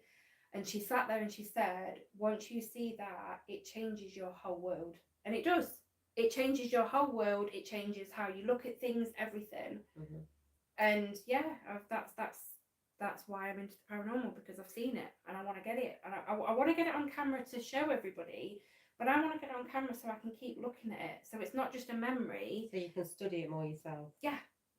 Yeah. I mean, if one stood in front of us on the next investigation we go on, I'd get it a chair. I'd interview it. I'd be hiding behind her. She would. Do you know what? Sharon we're a great couple. We said it, we actually just changed the subject. If you didn't know, me and Susie shared the same wedding anniversary. The exact same day, the exact same year, exact same time. Yeah, we got married at the same time as well. Yeah. So we always say, we're going to just tell them it's our wedding anniversary. Yeah. It's our wedding anniversary today. But what was I saying? We make a good duo team. That was it. Because I'm petrified of the living. The paranormal doesn't scare me. Sharon's the other way around. I push it. You deal with the living. And if it's paranormal, I'm like, it's all right, Sharon, I've got you back. It's weird, isn't it? Yeah. With that, she's my instincts take over because I'm very protective of my friends and family. So if ever I feel like my friend, like going out with Susie forever, I felt she was in any sort of danger, I would literally just jump straight in front of her and just protect her with my life. But that's how I am. I'm just a very protective person in that way. Yeah, I know what you mean. And it's just a good job, isn't it? Yeah. It's like me with the paranormal. Paranormal does not scare me whatsoever. Yeah. And I'm not saying that people think it's scary or stupid at all, but it just doesn't scare me. No. I think I was just going to say, I think it's interesting. Obviously, even the people that are scared of it think it's interesting, but it just does not. The living could really hurt me. The paranormal can't, but the paranormal is the unknown. Don't get me wrong, paranormal has creeped me out at times. I think it's the not being able to see what's coming next is what frightens me. I like to know because I'll like be able to read people's body language and stuff, so I know what's coming from the next. Yeah. Whereas with paranormal, you can't always see what's coming next. No. Just quick question. Sasha, have you been watching me play Minecraft? If you have, thank you. It's just put level 35, Susie in her Minecraft. So then Colin says, how did you and Susie first meet? How many years ago? 4, 5, 4. Yeah, 4 years ago. about a month so after you'd started, weren't it? Yeah, I've not started long. And I went to a location with my friend Sadie. And it's an old abandoned, not a hospital, is it? Yeah, it was a hospital in Was the that it was that building part of the hospital? no, that was the Woodcutter's cottage, yeah, wasn't the it? Woodcutter's cottage. Yeah, but it's in the grounds of where the hospital Yeah. is, isn't it? Yeah. So I was there with Sadie and was already a bit creeped out. And then I heard a car door and knew that whoever was there was coming to that location because it's what do you call it? A secluded location. Yeah. So hearing a car door, I knew they were coming to that building. Mhm. So me and Sadie were like packing up, and we came outside, and you were coming with your mum and Julie. Yeah. Yeah, it was you three, wasn't it? Yeah. And then you said you I was coming like, to join "Are you us. coming to join us?" So we did, and then she's never been able to get rid of me since. Sasha's been watching me play Minecraft. Yay! Thank you. What's the scariest paranormal encounter you've had? This is from Mick French. Oh, Mick, I've just realised who it is. Do you want to go first on that one, or are you struggling as well? I would have to say the scariest paranormal experience I've had would have to be at the asylum. And I talk about this a lot because it still blows my mind to this day. And it was me and Chloe. We went into the asylum. We had had the most terrifying night in the asylum. There was things going off all over. And now, bear in mind, I know the asylum. I could walk around that building with my torch off and know exactly where I am, where the next stone will be on the floor, where the next step is. You know, we've done it so much. Oh yeah, we know that place. So, but that one night, it just petrified me. And for some reason, I always felt like they fed off of Chloe. There was something about Chloe that made it. Do you know what I think it is? Chloe gets scared. Yeah. She gets scared. Yeah. And they feed off that Yeah. because it's a high energy. It's same if you're going in laughing and joking, it's a high energy. They'll feed off anything high, I think. And Chloe does get very scared. Mm. Not in a bad way. I don't mean it No. horribly. We'd had equipment going off. We'd had bangs. We'd had shuffling. We'd had footsteps. We had things running at us. So when we came out, I think we'd seen in there a woman in white. And then when we got in the car and we was just we was still on the live chatting about it, trying to like compose ourselves from what we'd just had. And then we'd had a stone thrown at my car whilst we were sat in the car, and we was like, right, that's it, we need to go. So I started my car, put it into reverse, looked in my rearview mirror, the woman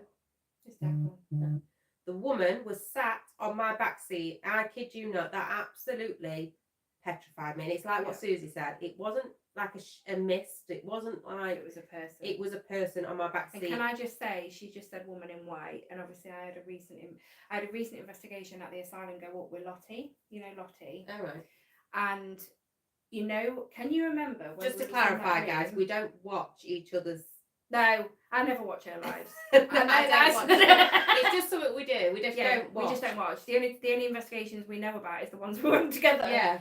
But I went with Lottie to the asylum, and you know the room where there's the pentagram on the floor, and there's that doorway, and I saw her pacing, the woman in white in the door. Well, we was in that room. I obviously never spoke to Lottie, but you know I wouldn't lie to you anyway. But was in that room, and I think Lottie was talking, and then something caught her eye. She turned around and she went, I said, "You all right?" She said, "I swear I've just saw a woman in white."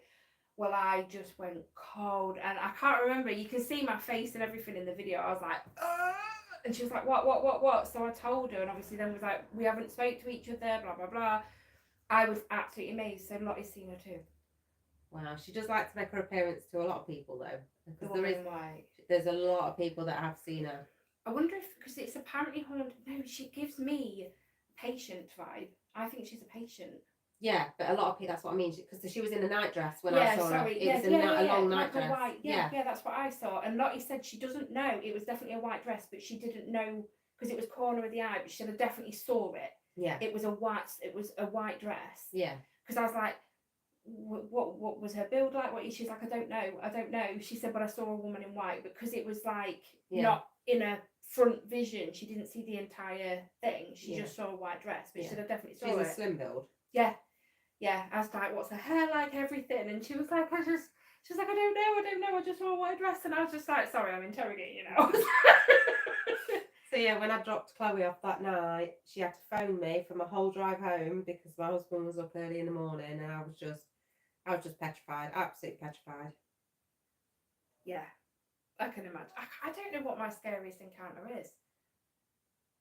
I think I'm going to say seeing the old lady, but I wasn't just, I don't even know if I can call it scared. I felt all the emotions within that split second, like literally every single emotion. Yeah. What are you doing here? Like, that I shouldn't be seeing this. The way she was looking at me scared me. I feel awful now. So I think that's what scared you the most, was the fact that she looked angry with you, and you didn't know I at the think time. as well, when you look at that video, boob cam is shaking. You can hear that plastic shaking. I'm crying. Everything. It's just everything. And I think I'm gonna have to say that, because it's not because it was the most scariest. It's just nothing can top that experience. Every time someone says about my experiences, I always think of her. Yes, I saw the little boy first, and I know what I saw. But seeing her confirmed just everything for me. So for me, that is the best experience, even though when I saw the boy, he actually lingered a lot longer than she did. Yeah. It felt like she was, well, we were both looking at each other for about 10 minutes, but she was only there a split second. Yeah. But the boy was stood there ages with his back to me, and then he slowly started to turn around, and I went under the covers because I didn't know what to do. So he was there longer. But yeah, I would say the lady. I'm going to say the lady. Hi, Cobweb. Sarah said, if you could choose, and this is Sarah. Sarah. If you could choose, would you rather pass on and not really knowing what happens after we've gone, or stay and carry on seeing your loved ones as a spirit? I think I'd want to pass on. Unless our loved ones knew we were there. Because say if I died and then I wanted to stay around to be around Matt and the boys, right? One, Matt could find a new woman and that's going to torture me. Two, the boys might go through something and they need their mum, but I'm not there, but I am, and they don't know I'm there. I don't think I could do that. I'd want to move on. Yeah. I just think that's torturing yourself, personally. Yeah, I would agree. I mean, everyone's different. You know, some people might want to, you know, be there even though they don't know you're there. You know you're there, and I get that, but I just don't think I could do it. Yeah, I think it'd be not being able to be through the tough times with your kids. That'd be the hardest part for me. Yeah, seeing them grow up, and you're watching them grow up, or especially if they need you and you can't, and you're there, say, hugging them, but they don't even know you're hugging them. And when that bus came past us that night, these are all things that went through my head, was, oh my God, and that was my thoughts. I'm like, oh my God, Paige, you know, because a daughter should never lose the mum when they're as young as what she is. And it makes you realise, doesn't it? But we'd have been dead together. We'd have been dead together in that car. So not only would we share an anniversary, we'd share a death day. Share a death day. Oh dear. What was the most scariest part? Oh, we've answered that one. What are you gonna on that one? What would be your most favourite place to investigate if you had the chance? There's a few. There is quite a few. Most of mine are in America. Manor. I'd love to do the Sally House. Waverley. I'd love to do Alcatraz. Oh yeah. I remember you saying about that one. Waverley Hills. I'd love to go to. I don't know why. I feel very drawn to that place. I don't know why. I've never even been there, but I feel really drawn to it. That was going to be one of my paranormal chat videos. No. I filmed it and everything. They're going to go up. My paranormal chats are going to go up. They're just not going up as they were. I'm going to sprinkle them out just every now and then, so you will get to see them eventually. And do you know where I would also like to do? Do you know where I would also like to do? Where? Is any of the royal family, like Buckingham Palace. Yeah. Is it Chester House? The House. That house. What isn't that the one that's got the crypt where they're all in their tombs? I don't know. I think it is. But that I would love to do those ones. Anyway, I've not seen my comments, but God knows. Yeah, well, why are you catching up? If anyone's got any questions, get commenting them now. Just while Sharon's reading some of them comments, we'll give you a moment. See, this is another question that we get. It's not on here, but it's just dawned on me because I just saw Mickey put all animals can see more than us. A lot of people will say to us, why don't you see dinosaurs? Why don't you see spiders? Why don't you see this? But I don't feel that they feel things like what we do to leave that much of an energy, emotional print. Does that make sense? We'll never know, will we? I know what you mean. It did make sense. I love talking paranormal. I love it so much. What's your take on aliens and UFOs? I believe in it because I don't think we're the only planet on this universe or out of all these universes or whatever that have got the only living. Yeah. Do I believe that the green aliens that walk around doing that little dance thing? No. I've got that weird now. But the thing is, sorry, when you believe in that, made me fart as well. When you believe in the paranormal, you've got to be open to it all. Yeah. I don't necessarily believe in demons, but I'm open to it because I believe in the paranormal. I'm looking for demons at the minute. It's just to say, yeah, demons are real. I want to get a book on demons. Yeah.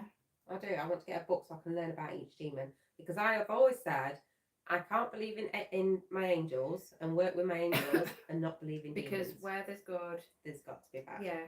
Nothing unusual for you, Susie. She was about a size 12, white. Do you believe in the SLS gadget? No. With blonde wavy hair, but older, yes. If you could design a paranormal piece of equipment, what would it do? Oh, that's a good question. What's that? If you could design a piece of paranormal equipment, what would it do? Now, if energy is electrical, like we spoke about earlier, right? This staticky energy. I want to work with copper to see. I've spoke about this for you so many times. I still haven't done it yet. I've seen some teams work with it. Oh, for God's sake! It's an electrical conduct, isn't it? It is. It's second best electric conductor of electricity. Yes. So I would make something with copper. I actually have something in the making with my dad. But it's been going on for like the past year and we haven't really, but we've had a lot going on. Yeah. So yeah, we still need to do that. But I did have a piece of equipment that me and my dad were kind of making and it had copper involved. So hopefully that answers you okay, Ricken. Hopefully. But yeah, something that incorporates copper. Oh, that window's open, isn't it? We're filming! Respect. Yes. What would I choose? I would probably try and invent something that is going to be able to show some form of energy figure that doesn't include stick figures. Sarah's just asked, do you believe the SLS gadget? That's why I went no. Now I can't say I don't, because I've picked up on an SLS something that had absolutely nothing around it to be able to pick up on something. Okay. However, I'm going to say 99.9% of the time they are picking up graffiti, different marks on the walls. Yes, because the whole point in them is it tries to map out an image of a person. Yes. So it will pick as much as it can to do that. So yeah, I would probably try and that's the one, John. It's not got stick man, it's not got heat source, it's not got anything like that, and it's actually proper scientific fact to be able to pick up something that's there that is not relying. Yeah, I like that. On anything else. Oh, Emma, thank you. Shepton, Claire said, Sean, please go to Shepton Mallet Prison. That's somewhere that I'd like to go. That is. I saw someone advertising a location, right, for ghost hunters. They said you could have up to 30 people, £30 a head. If you're a private team, right, so they want £900 and you get it from, I think it was 7 p.m. till 2 a.m. I'd want to move in for that £900. I'd want to move in for a month. That's a month's rent. They're just money grabbing. I don't know. Sorry, I'm tickling your foot. I don't mind. I quite like it. Like, I'm not saying all paid events are fake, but I look at it this way, right? If you went to a paid event, we know from investigating that a lot of the time you get nothing, right? So if a paid event gets nothing, wherever, I don't know, 30s Drive, let's say that one, if you got nothing and kept getting nothing, then it would give it a bad name and no one would go there, no one would pay to go there. They need to keep their money up, don't they? So they make sure something happens. And this is how I look at paid events. Again, it's all to do with trust. I don't know these people that have this building. I mean, 30s Drive's got Carol next door. And the other thing is that we've done a couple of paid events, right? Now, I know other teams have been to these paid location, not paid events, sorry, paid location where we've paid. Sorry, to go that's what there. I meant. Other teams have been there and then been invited back because they've captured things. Right. We never got invited back Because you didn't get anything. because we didn't get anything. I think that says a lot. I don't think that we are attuned to be able to see everything at all times, is what Julie said, and I totally agree with that. Oh, Stonehenge. Oh yes, we want to do that. But no, No, we want that to was do the nine, nine so, ladies. yeah, nine circle, nine. We know what we mean. Yeah. It's not far. Sarah might know that one actually. Have you been taken over by a spirit now? Rickon. Right, I'm going to read this to Sean because. I have woken up with a massive paranormal hangover before. Oh, yeah, I've had that. It's questionable. It feels like a hangover, like proper hangover. So Rickon said, Susie, is there a standalone camera that can follow you? Don't know if I'm making sense. Kind of like a remote control. I'm so sorry, but I don't know what you mean. I'm so sorry. I've got one. So basically, it's what you put on top of the tripod, and it tracks you. It tracks you and moves around with you. I have got one. Have you tried it? I've not tried it yet. I want to, but You've had it ages. I've had it ages. But the only thing is it's no good in an abandoned building. You know, like when we go to like the asylum, because we're always picking up and moving all the time. You need to be able to be in a location where you're going to be in that one room for a significant Do you have to amount of set time. it again? Yeah. So it'll all have to be reset, and Yeah. it's done on your face. Stonehenge. So yeah, I have got one. I got one for Christmas. My husband bought me one, but I've just not used it yet. So we'll try it on mine, and then if Susie likes it, then she'll get one. Because I don't think they're expensive. No. No. Have you got a ghost finder? No, because we don't use a voice finder. Because I want to get one. A voice finder. Pay £900 and nothing What's a happens. voice finder? Voice finder. Oh, gosh, bloody clothes. Do you mean an EMF where you do the digital recorders? Is that what you mean, Neil? Oh, EVP. Yeah. Not EMF. What's that about? Bye, Gizmo. Thanks for joining. Sunderland Airfield, but can't find where to book. I didn't know Sunderland Airfield did. No, I didn't. Don says 30 East Drive I is... don't blame you, Michelle. Don says 30 East Drive is too overdone, and I reckon the neighbour does shit. Oh yeah, she does, 100%. I've seen it was leaked.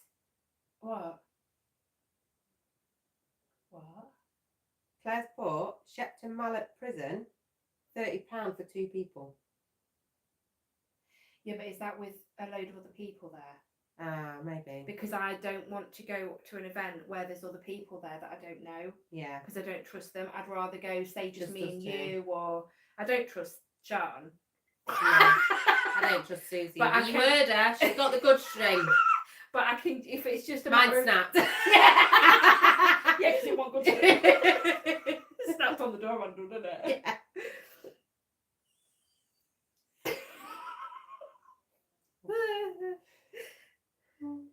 Michelle said she thought I had an attachment when I was younger, drop it off at my mum's house. That's why I was like, don't blame you, Michelle. Sorry, that's really tickled me. Oh, Northeast is meant to be good. What's that? I've not heard of that either. I have. Eden Camp. Sarah, I'm near Eden Camp in August, aren't I? We're on about, is it Eden Camp? I'm sure that's what we're near. Was on about going. What was you going to say? I have got us another location. Have you? Stay tuned. Stay tuned. Stone tape theory. Izzy, I think most of what we encounter, if it's paranormal that we're encountering, is stone tape / residual haunting. I do think it is, because when something happens and we can't explain it, we've tried to debunk it and then we ask for it again and it doesn't happen again, I think it's because it's residual. It's just someone that's gone about their day and we've kind of crossed over that little veil for a second. I think. I always refer back to the asylum, and I know I do, but I mean, look at the asylum, for instance. How many times have we done that building and some, like, one thing has happened, like that whistle, Yeah. and we've never managed to capture it again? I've never had it again, ever. Not like that. And we've specifically asked for the whistle again. Well, how we we had gave done up before. asking in the end, didn't Yeah. we? Is that all fine? Whatever. Yeah. What else? Whatever. Don't say that again. Do what you like. I live across the river from Newcastle. Loads of good spots up here. Ooh, Michelle. And me and Susie really want to go to Wales as well, Oh, yes. because there's loads of places we want to go to in Wales. Yeah. But yeah, Izzy, hopefully that answered you okay. I don't think I've got a charger. Have you got a charger with you? I've got one in my car. We'll go get it. I've just not got a plug. Yeah, it's USB down there. I've got a Okay. plug socket down there. I know, but it's only a tiny cable. Oh, for the love of Merlin. I don't know what to suggest. I was going to ring Declan, but you guys are on the phone. Stop hogging me She's phone! going to ring her son who's upstairs. Yeah. I don't. Hang on. But you guys are inconveniencing her doing that. You know what? Let me get up because I can't. Hang on. Have a look at my giraffe pajamas and my fat out. Why, has he got an extra long one? I think, well, Matt has upstairs. I think. That sounded wrong. Dec, can you get down to charger? Oh wait, yours is iPhone, isn't it? Yeah. Pass away. I just don't know how I'm going to prop you up once it's clipped in. We'll figure that out. We'll figure that We'll out. cross that bridge when we get to We it. will. Dec, can you get it? Will your mum and Julie do another live? My mum was out with us. Oh, sorry, I didn't mean to. Where did we go? Yeah. All right, mate. Thank you. Where did I take Hey, Ben. me, mum and Susie went out? Where did we go? What's that? Where did me, you and mum go? Oh, the Satanic Church. Yes, we did. We went to the Satanic Church. That was the one night we actually managed to get back in it, wasn't it? Yeah, because all the fencing was I down. wonder if the fencing's still down. Can you still hear me? Have you ever come across anything more powerful than a human spirit? I don't know. I ain't got the. I didn't. You're right. Is it unfroze? Says it froze. Well, that's a bad angle. Well, it is, but it's the only place it's going to go. They look like borrowers. Look at you on the floor. It's On my alright, it's a back. comfy carpet. It's alright. Anything more powerful than a human spirit? I don't think we have we? No. My lights froze. Is it? Yeah. Is it because you put it on charge? I'm not connected to your Wi-Fi on that one. Oh no. Hang on a minute. I think I'm back. Yeah. No. Keeps freezing, doesn't it? Right, I'll end this one and then I'll go live on pages. Mickey's come over here because she lost signal. She's on YouTube. Right, I'm just going to go back live on this one. She's going back live, Mickey. Has a spirit ever made you feel sick or in pain? I do believe that I have felt poorly and something's affected me. And I tell you, the perfect example for that was when I saw that lady in the mansion. Not long after I saw her, I started to feel poorly and it got worse and worse and worse. When we left the mansion, I was fine. Absolutely fine. And I did feel really bad at the end, but I was absolutely fine when we walked out. So whether, I can't say it's 100% connected. Why are you so close? I don't know. Don't zoom in on me. It's bloody widescreen again. You liking that angle tonight? Yeah. But yeah, I think, I do think she affected me. I do think she did. So whether I was feeling her, no, it's her eyes. I didn't feel her condition because of eyes, did I? I just felt really sick. I felt poor. I felt awful. Yeah, because you actually said that you cried because you couldn't believe what you'd just seen. Yeah, because even though I believe in it and I know I've seen it, it confirmed everything. And I was Yeah. like, wow. And you'd been chasing it for so long to confirm what you'd seen from seeing the boy. Yeah. I've bumped into what I think was an elemental. Don't recommend it. Do you know, I'd love to encounter something that I don't think that's human. Can we just, this is another thing with things like this, because it's like skinwalkers. Do you believe in skinwalkers? They're not in this country. Hang on, correct me if I'm wrong. A lot of you will know. Skinwalkers are a native, like in a specific area in America. Isn't it Alaska? Isn't it like them big wood things? What? Is it Alaska? What? They're literally like, it is literally like the outbacks where they just live in like woodlands. Oh, yeah. Is that Alaska? I I'm don't not know. sure. But it's like shape shifting and all sorts. I haven't massively looked into skinwalkers. No. But I think they're actually sort of like a legend sort of thing. Yeah. They're not in this country. Have you ever had a true dream? Yeah, Michelle, I felt that. Have you ever had a true dream? What do you mean by true? As in like one that's come true, or because if you mean a dream, I can tell you about a story. So when we lost my dad, Indians have skinwalkers. Indians. Indians. Do they? Yeah. Oh, right. That's all right, Sharon. Don't worry. The day that I lost my dad, I was gutted because I couldn't get to the hospital to be by his side, whereas all my brothers and sisters were by his side. Well, not quite, because they'd moved into another warding pasture in there. And I was absolutely devastated that I couldn't get there because Paige was only young. It was during COVID, so I couldn't take Paige to the hospital with me. And then I went to sleep that night, eventually fell asleep. And I dreamt that we was going to pick him up from the hospital and he'd all got better and everything was well. And he gave me the biggest hug, to the point where I actually felt it. Like I could feel his arms, and I could still feel it when I woke up. And I think that was him just coming and saying his goodbye. I said that to you, didn't I? I think I do agree with you on that. Yeah. Maz said yes, one that came true. No, I've not had one that came have. true. Have you? You know my friend that died the other year? When we were little in school, I had a dream about her the night before. She had denim shorts on, a white t-shirt with a tiger print on it. And I went up to her and I said, oh, you've got a tiger on your t-shirt. We were little, okay. I went up to her and was like, you've got a tiger on your t-shirt. And my friend Natalie went, yeah. Sorry, it's funny now. That happened the next day at school. Oh my God. It had the exact thing happen. She was wearing the same everything. And I was like, but I didn't realise until she went, rawr. I was like, I dreamt this last night. Do you know what I mean? I didn't walk up to her and be like, oh my God, she's wearing what I saw in last night. It wasn't until I said, yeah. And then I realised I dreamt about it the night before. And I do I've not had it for ages. So this tattoo, for in dreams we enter a world that is entirely our own. It's a Harry Potter quote, but it actually has meaning.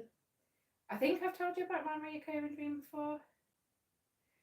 Basically, I have a dream about this town. It's cobbled streets and everything. It's gorgeous. It's a bit like the Vale. Right. But not like the Vale. It's the only thing I can describe it as. It's it's cobblestone streets, old buildings. It's massive.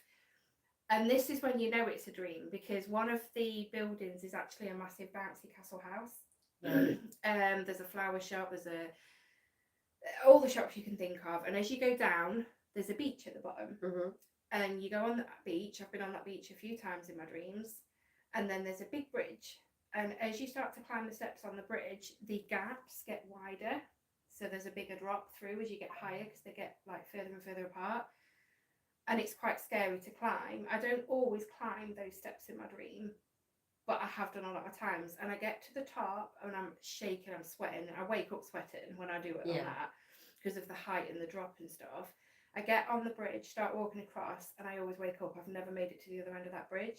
Now, I've always dreamt of that place, as a reoccurring dream, but something different always happens in it. Before me and Matt got married, me and my friend Kelly was in there, and we went wedding dress shopping. This is what I mean. Like, this is the kind of thing that happens in that place, and that's why I have that tattoo, because it's a world of my own.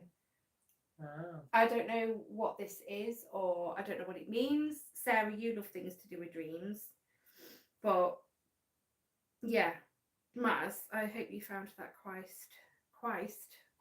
interesting. Quite. My dad is a skeptic. Sorry, I haven't got my glasses on. My dad is a skeptic. Hey Albert, I'm not using mine. I'm not really got yours on. You can't read with them on, that's why I took them off. My dad is a skeptic, and he's had it twice in his life. When a family member died in the night, he would wake up 10 or 20 minutes before the phone rang to tell him.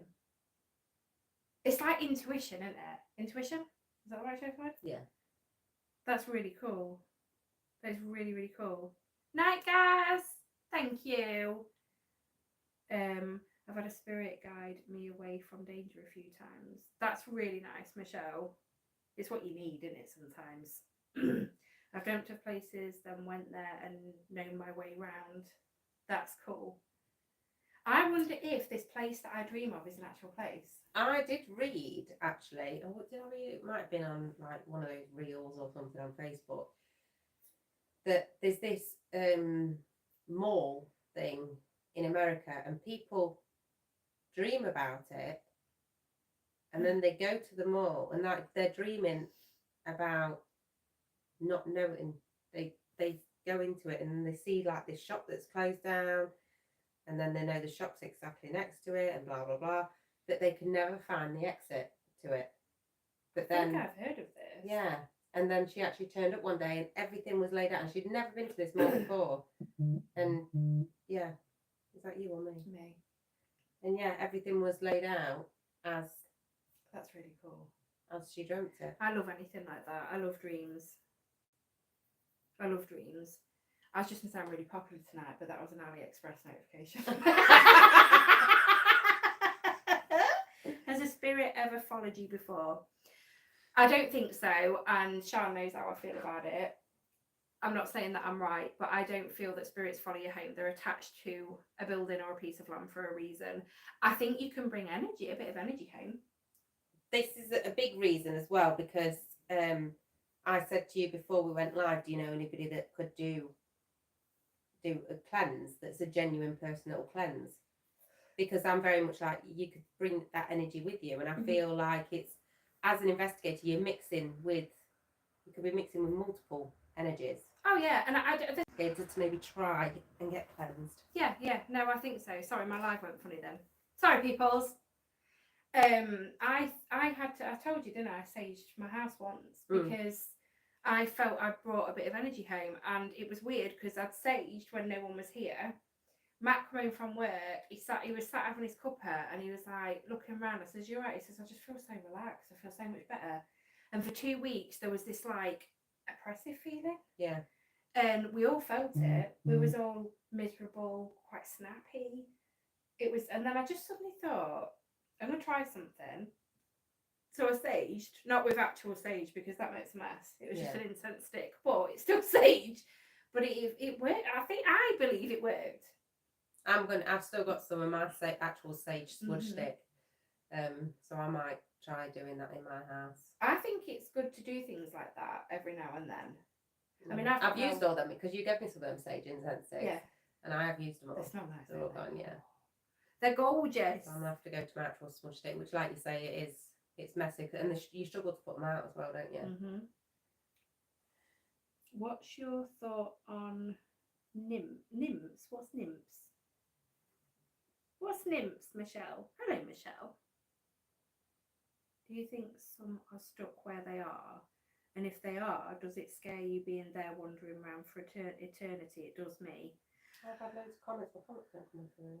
Are they only coming through now? Yeah. I've never thought about it that way, Izzy, to be fair. It's quite a scary thought, that, isn't it?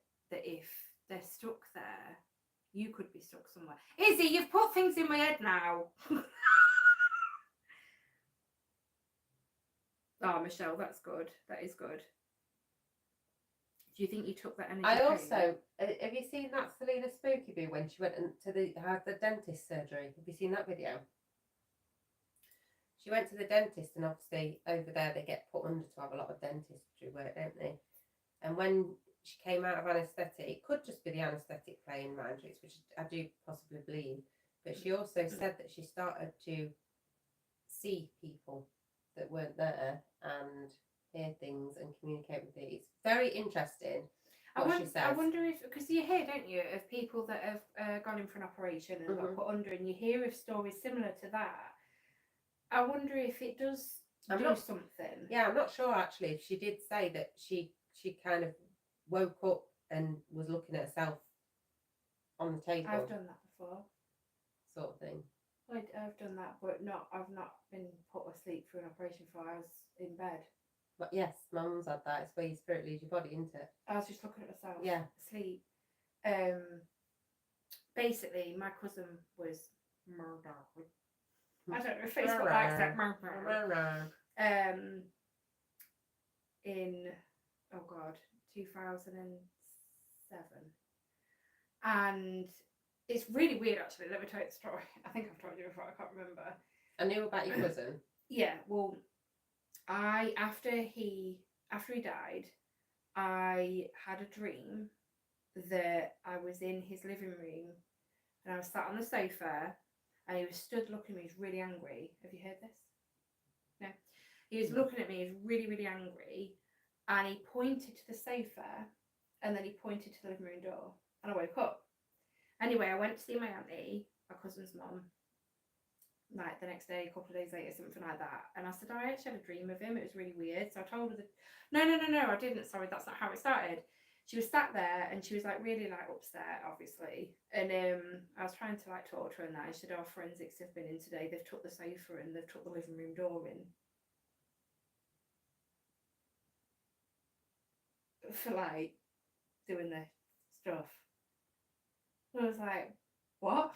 The living room door? The living room door and the sofa was taken in, and that's what Simon pointed at in that dream. That is so weird. Mm-hmm. Then the dream where I was watching myself sleep, I was laid in bed. No, obviously I was up. I was like up where my telly, you know, old tellies, the old brick tellies. Yeah. It was up on a stand on the wall. You know what I mean? Yeah. And I was there. It's like I was in the telly or something, and I was watching myself sleep, and the door, my bedroom door, started opening, and I was trying to shout myself to wake up, but the light coming in wasn't that yellow light of a light. It was white light. It was really bright. Simon walked through, and I stopped shouting. Simon? My cousin. Oh. He walked through to my side of the bed, tucked me in, but then he looked up at me and winked and disappeared. What is that? That is weird. Like, what is that? Oh, I'm giving myself goosebumps. That is weird. Or meditate. I can't meditate because I can't sit still. I meditate in the shower. Please tell me you heard that right. I meditate in the shower. Matt, look, it's she in now. Oh, bloody friends, not offers. I don't know, Michelle. I don't know. I've had a few weird dreams.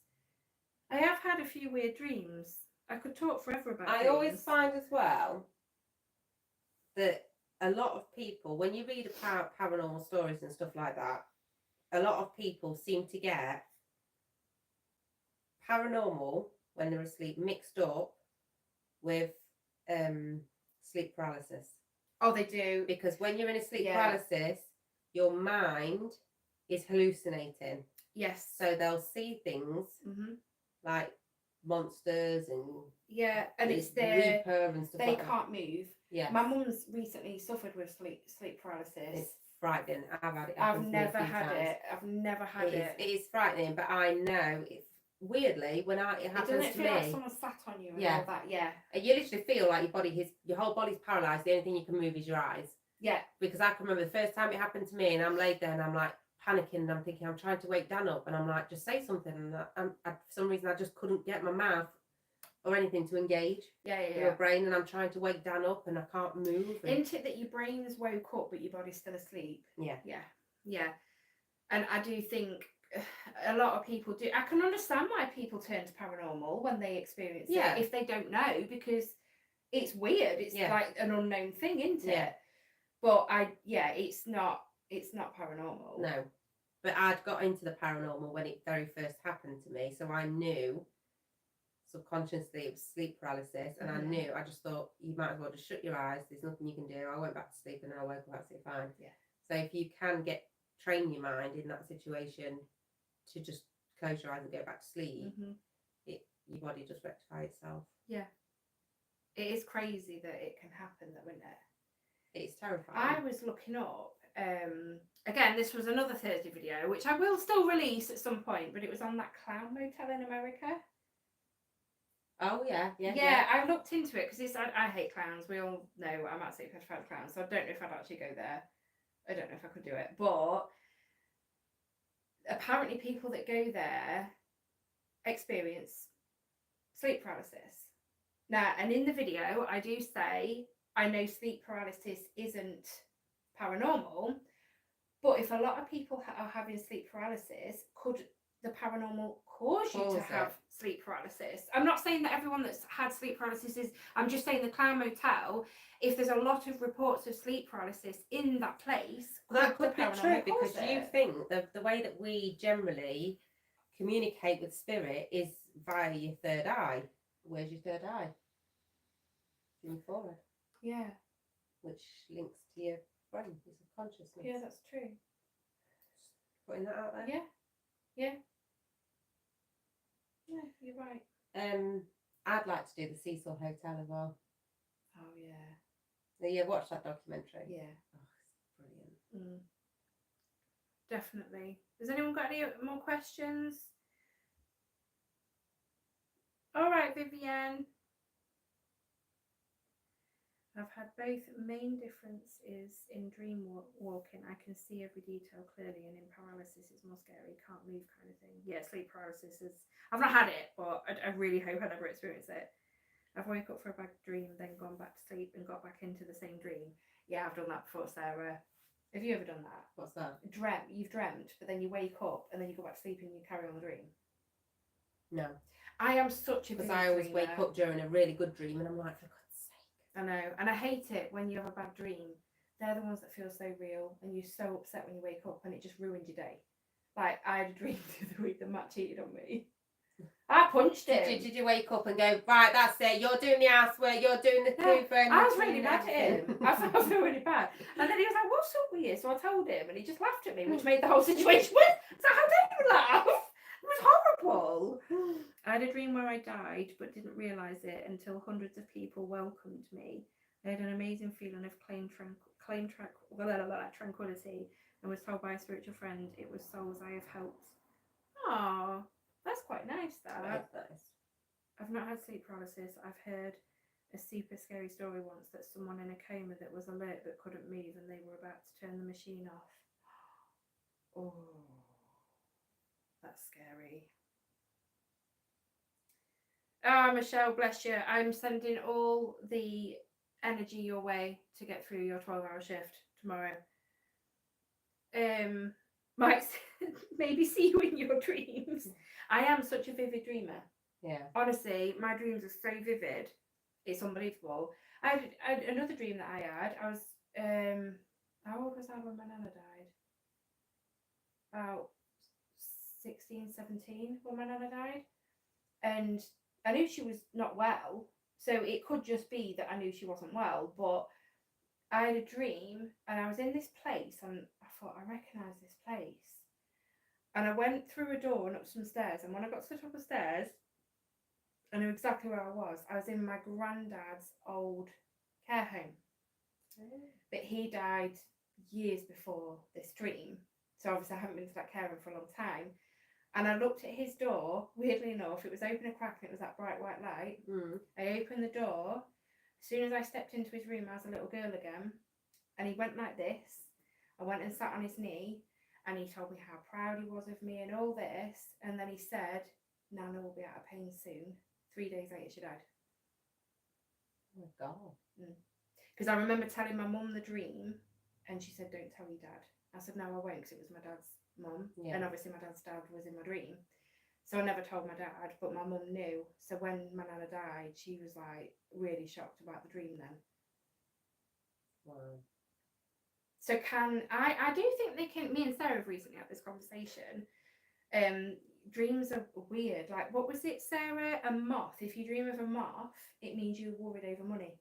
How can you connect a moth with money? I know. Oh, is that why they say moths come out your wallet? You know, when you're like saying all the Oh, moths come yeah. out. That's weird. Actually, I never thought of that. I've dreamt about I'm being rich sure. and woke up and being really miffed off that it was a dream. Yeah, I would be too. I do love dreams. Maybe because I'm a vivid dreamer, so they interest me. Yeah. But I think people can visit you in your dreams. I do, but I'm a big believer also in that your family and loved ones do come and collect you when it's time. Because when my siblings FaceTimed me when it was my dad's end, and he kept reaching up, and my brother kept putting his hand down saying, "Dad, we're here, it's all right," kept putting his hand down, and he was reaching out. Now bear in mind, my dad lost his dad, which was my granddad, when he was 15. He died in my dad's arms because he had a heart attack, fell off the back of his chair. My dad caught him, and he just passed away in my dad's arms at the age of 15. And obviously, back in them days, it's my bedtime. I'm not even joking. Bedtime reminder. Back in them days, obviously he was an only child, so he had to then become the man of the house. Yeah. So he had to not finish school and go out and start working to provide for his mum. Oh wow. So yeah, I believe, and he always said that, he wished he could have had more time, because he always said, my granddad used to treat my dad poorly because he always wanted a daughter, and he used to always sit us down and say if he was still here now, he'd be so proud because all he wanted was little girls, and he said he'd absolutely dote on you girls. And yet every time I've had a reading, it's always been my granddad that's come through. Oh wow, that's amazing. My uncle, my dad's twin brother, he died in 21. Cancer. And when he was dying, on that day when he was dying, he was looking over my auntie, my uncle's wife. She was like, "What are you looking at, Dave?" And he said, "Mike stood against the wall." Now my uncle Michael died a few years before my uncle David. And I've never processed that death because he lived in Spain. So to me, he's still living in Spain. I've never been able to process it because I didn't really see him when he moved over there. Do you know what I mean? Yeah. So to me, he's still alive. I've never processed that death. But apparently he was stood against the wall with one foot against the wall, his arms crossed, and he went, "Come on, Dave." Dave told them, because he was still able to speak. He said, "Mike's telling me to go." Oh my God. So I do believe in that. Yeah. And this might creep you out. I don't know if I've told you before. The house across there that's white, my mum lived in that house. Right. Her dad, my granddad, I never met him. He died in that house. My friend lived in that house, and she said to me, "I feel something's in the house." And I was like, "All right." She didn't know anything. She says, "I feel like it's a man." And I was like, "Oh." I never told her. Yeah. But isn't that weird? That is it's really just weird. Sorry, it's just because I've just could see the house, and it just dawned on me about that. I'd be like, "Can I come and investigate?" I know. Well, she's moved. Oh, has now. she? She's moved. That reminds me, I'm not sure if I saved that video, because the night that the day that my dad passed away, I went, because it was during COVID, a lot of the mediums were doing lives online, weren't they? And now I've told you this story, but I'm not sure your viewers will know. Yeah. So basically, a bit of a background story. My dad's mum's dad, his name was Herman Wells. He was very big into theatre acting. He used to own a big theatre in Chesterfield Way. No, like Nottinghamshire. Yeah, Chesterfield, Shire, Chesterfield sort of thing, I think. And he lived until he was 90 odd. Wow. And died in a caravan fire. Oh, you did tell me about this. And then obviously my dad's dad passed away before we was even born, when he was 15. And then the day that my dad passed away, Now, my granddad was called Albert. I jumped on one of the lives with the mediums, and he said to me, I've got a gentleman here, I've got the name Albert, and then he says, I've got another gentleman here. He says, but I feel like Albert died in a fire, which it wasn't my granddad that died in the fire, it was my grandma's dad who was with him. He says, and he's looking for his grandkids, and he wants to inform his grandkids that don't worry, that we've got dad and dad's with us and he's okay. Wow. I was like, taken aback. I thought I'd saved the video because I came across it not that long ago, but I can't find it. But yeah, Wow. I was really taken aback by it because I was like, it was just spot on. That is lovely, Sarah. My ex's mum died, and seconds before she passed, she said, I'm okay now, Dad's here for me. Actually there to witness this. That is so lovely. My boss at work was a Macmillan nurse and believes the same about family coming for their loved ones. Yeah. I think they do. Yeah, I do. I think they do. But they'll only come when the time's right. Yeah. I think they hover Yeah. around Yeah. to keep an eye on them, but I do think that they'll only come when the time's right. Yeah. No, I agree. Yeah, Maz, it's near enough every night I dream vividly, but not every night. That made no sense. It did. Did it? Yeah. It's near enough every night, it's just not every single night. I've said it again, even though I think that didn't make sense. Good easy. Let me just have a look at the comments. Sorry, guys. Oh, I'm good to know if I've not saved that video. Etched in Stone by Gina Black is about hidden meanings in cemeteries. Interesting. Interesting. Very interesting. Oh, I think I'm actually caught up. I'm sorry if I've missed anyone's comments. It's been a bit of a different live, but it's been fun. I've enjoyed it. Yeah, it has been really fun. I love talking anything paranormal though. I just obviously find it interesting. I'm Yeah. obsessed, just like you. We just find it interesting, so we like talking about it. It's weird because you go in a little bit of, I have to say that I go in waves. Like I went through a stage a couple of weeks ago where I was like, I was worried. Like I've never ever been scared of death, ever. I've always known with my beliefs that when I cross over, my family that I miss are going to be there, you know, to receive me with open arms. You know, we're going to have basically a catch up, and then when the time's right, we're all going to come back to the earth. But a couple of weeks ago, I went through a phase, and I was just like, and it weren't a couple of weeks ago, it was probably a couple of months, because it was around the time when I lost my friend, and I went through a phase to me about this. of saying, I don't You're believe. questioning everything. Yeah. You said this to me. Yeah, and I'm like, I don't want it to be, you know, whenever the time comes that it's just lights out, you've gone to sleep, and you never know anything. Yeah. I don't want that to be the case. No. And it was always at the back of my mind, and it was really getting me down, actually. Really getting me down, because then I started to worry. If, you know, as being a parent anyway, and losing my friend when she was only 34, suddenly, can I just say, it worried me a lot when it came to thinking of Paige. Yeah. Which then that's when all the thoughts came. And the thing is, as much as you believe in something, you still don't know if it's 100% true. yeah, so you're gonna question it at some points anyway. So obviously something's triggered you to. You're probably always questioning it in your subconscious. yeah, But it's come forward into your conscience because of what happened. Yeah. Like it's triggered it. yeah.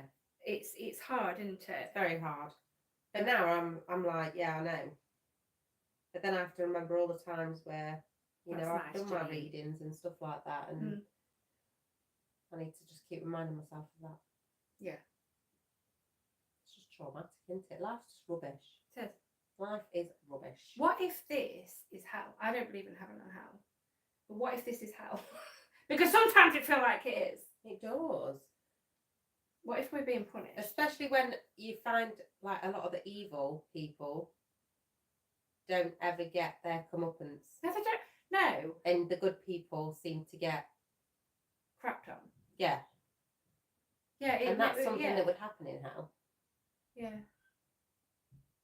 It's a ghost. It's Declan. It's the boy. Oh God, don't. He was active, weren't he, not so long ago? Didn't he things start happening? I was sat here and the sofa was kicked. It was like the sofa was kicked. Mm. Yeah. What else has happened? What else has happened? I don't know. I can't think now. I know you've mentioned it. Yeah. A couple of times because when you said I've not like had anything from the boy because you used to No. say you used to pop in occasionally and like do something Since to let you know he I was around. started doing this, it's just got less and less and less, and I don't know why. Part of me's like, is it because my boys are growing up? Mm. Was he connected to the boys in the end? Maybe. Because he's been more active in this house than anything. Yeah. And is it because of my boys? Did he find a sort of connection to them? Or does he not like me doing investigating? Does he feel cheated on? Do you know what I mean? Like, I know that sounds really silly, But it's all questions, isn't it? yeah. I think he's your protector. Yeah. He's scared me before though. Has he? I was in bed. Matt got in bed. Was laid there. And then I said to Matt, he's at the end of the bed. He was there. I couldn't see him. It was in my head. He was there, but he was scaring me. He was really scaring me. So I said to Matt, I had to shut my eyes, and I said, "Can you please turn the bedroom light on?" He turned the bedroom light on. He was still there. Oh my God. Matt got scared. He was like, "Sue, stop, please." And I was like, "No, please." I was like really scared, and it scared Matt obviously. And then he disappeared. And then I woke up at whatever time during the night. I woke up to that horrible scared feeling. He'd come back. I don't know. Is it my mind playing tricks on me or what? But honestly, he was there. He was there as adamant. I was like, he's there. He's there. He was at the bottom of the bed, my corner. Weird how you can sense him. Oh yeah. So strong. Yeah. Well, that medium that I saw, and she said there's a little boy, and I won't give in. I was like, no, poker face, because I don't know if I could trust you. Yeah. And she said there's a boy. He's really attached to you. She said. And then she said, "Have you ever lost a child or, you know, no." She was like, "I don't get it. He's really attached to you." And then I was like, "Can I talk?" She was like, "Yes." I was like, and obviously I said, and she was like, "Honestly, he's so attached to you." Wow. So I do think he's your protector, which reminds me, I can show you that screenshot now, can't I? Of that thing that. oh yeah. I can see things happening before it happens. Noticed it before. Does that make sense? I've had that, Natalie. This is gonna sound weird. Runs in my family. My mum does that, like premonitions sort of thing.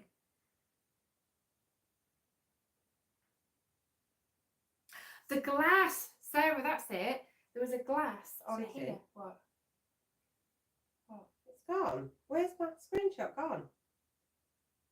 What? Let me go in my deleted. Make sure I've not accidentally deleted it.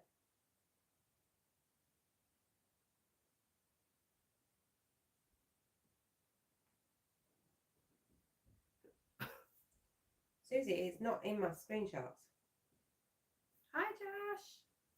I'm heading to bed now. My phone charge is not working. It's starting to break. I'll come have a look. Mate. Okay. Love you, sweetheart.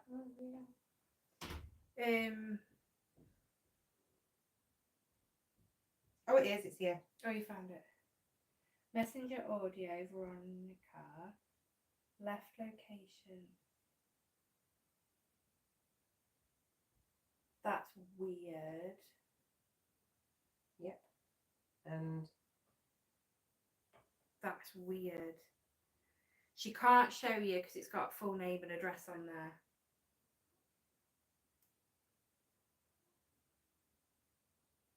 That's so weird. that's there. Yeah.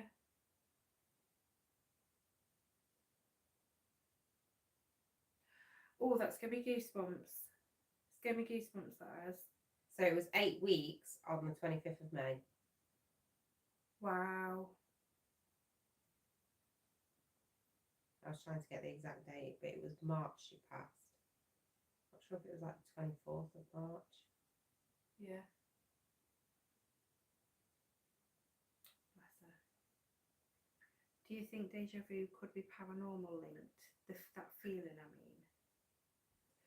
I think, yeah, could be. It could be. All right, sweetheart. I think it could be. I think it could also be your senses telling, like, oh. I think it could revert back to, again, dreams. You've probably forgotten, because a lot of us do forget our dreams when we wake up. Yeah, because there's me saying I'm a vivid dreamer, but I don't dream every night. You dream every night, apparently. Everything. Did you know your dream's only something like 20 seconds long? Yeah, as was it Maz that said it earlier? Your dreams are only seconds long. well? Yeah. Apparently, yeah, they're only seconds, but it feels like it's going on all night. Your brain just. Yeah. How are you? Is that why I'm tired? Because Maybe. dreams, they must make you tired. Maybe. I'm not always tired. I'm just saying that sometimes I wake up and I feel like I've not been to bed. Because sometimes they'll feel like a full movie, won't they? Oh yeah. Like really long. So your Yeah. brain must be working over to get those Mhm. clips going Yeah. through. Sarah just reminded me of another experience that I would have told you about. Was sat in here. I don't know if I was editing, watching telly. I can't remember. Sarah. No, I wouldn't have been editing because I'd have had my headphones on. There was a glass. It was empty on there. Matt might have been on late.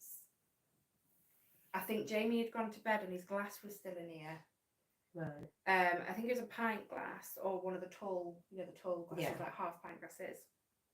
It was empty, and I think I would have been watching telly. I definitely wasn't editing, and literally on the glass. And I was like looking around, like, right, what else could have made that noise? Paranormal investigator Susie was like trying to debunk this, and I was like, "There's nothing in here. Like, what would have made that noise?" That's But weird. ding on an empty glass. Yeah, like that echo. Yeah. It was that. Oh my god. Yeah, that happened quite a while now.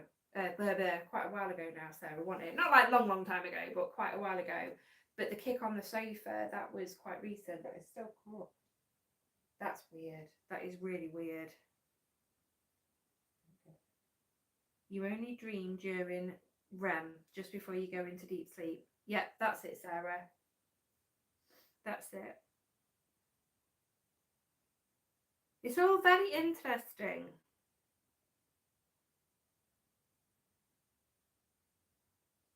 I suppose we best let these lovely people go, haven't we? Yeah, we had. I've still got to drive home yet, and my friends at mine as well. Bless Oh, her. of course, yeah. What did you think? Did you enjoy the live? Should we do it again one day? We will definitely. I think, well, whether they like it or not, we'll do it again. Yeah. We'll definitely do it again one day. Maybe we'll Definitely. just. This was kind of like an overall, wasn't it? Maybe next time we'll target it on one.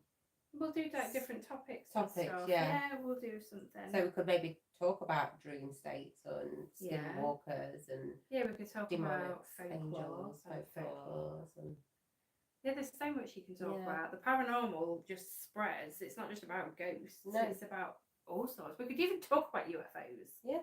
Because I've never massively. looked into it. No, we obviously could we do our know own about research it. on the run up to it and say this is what we found.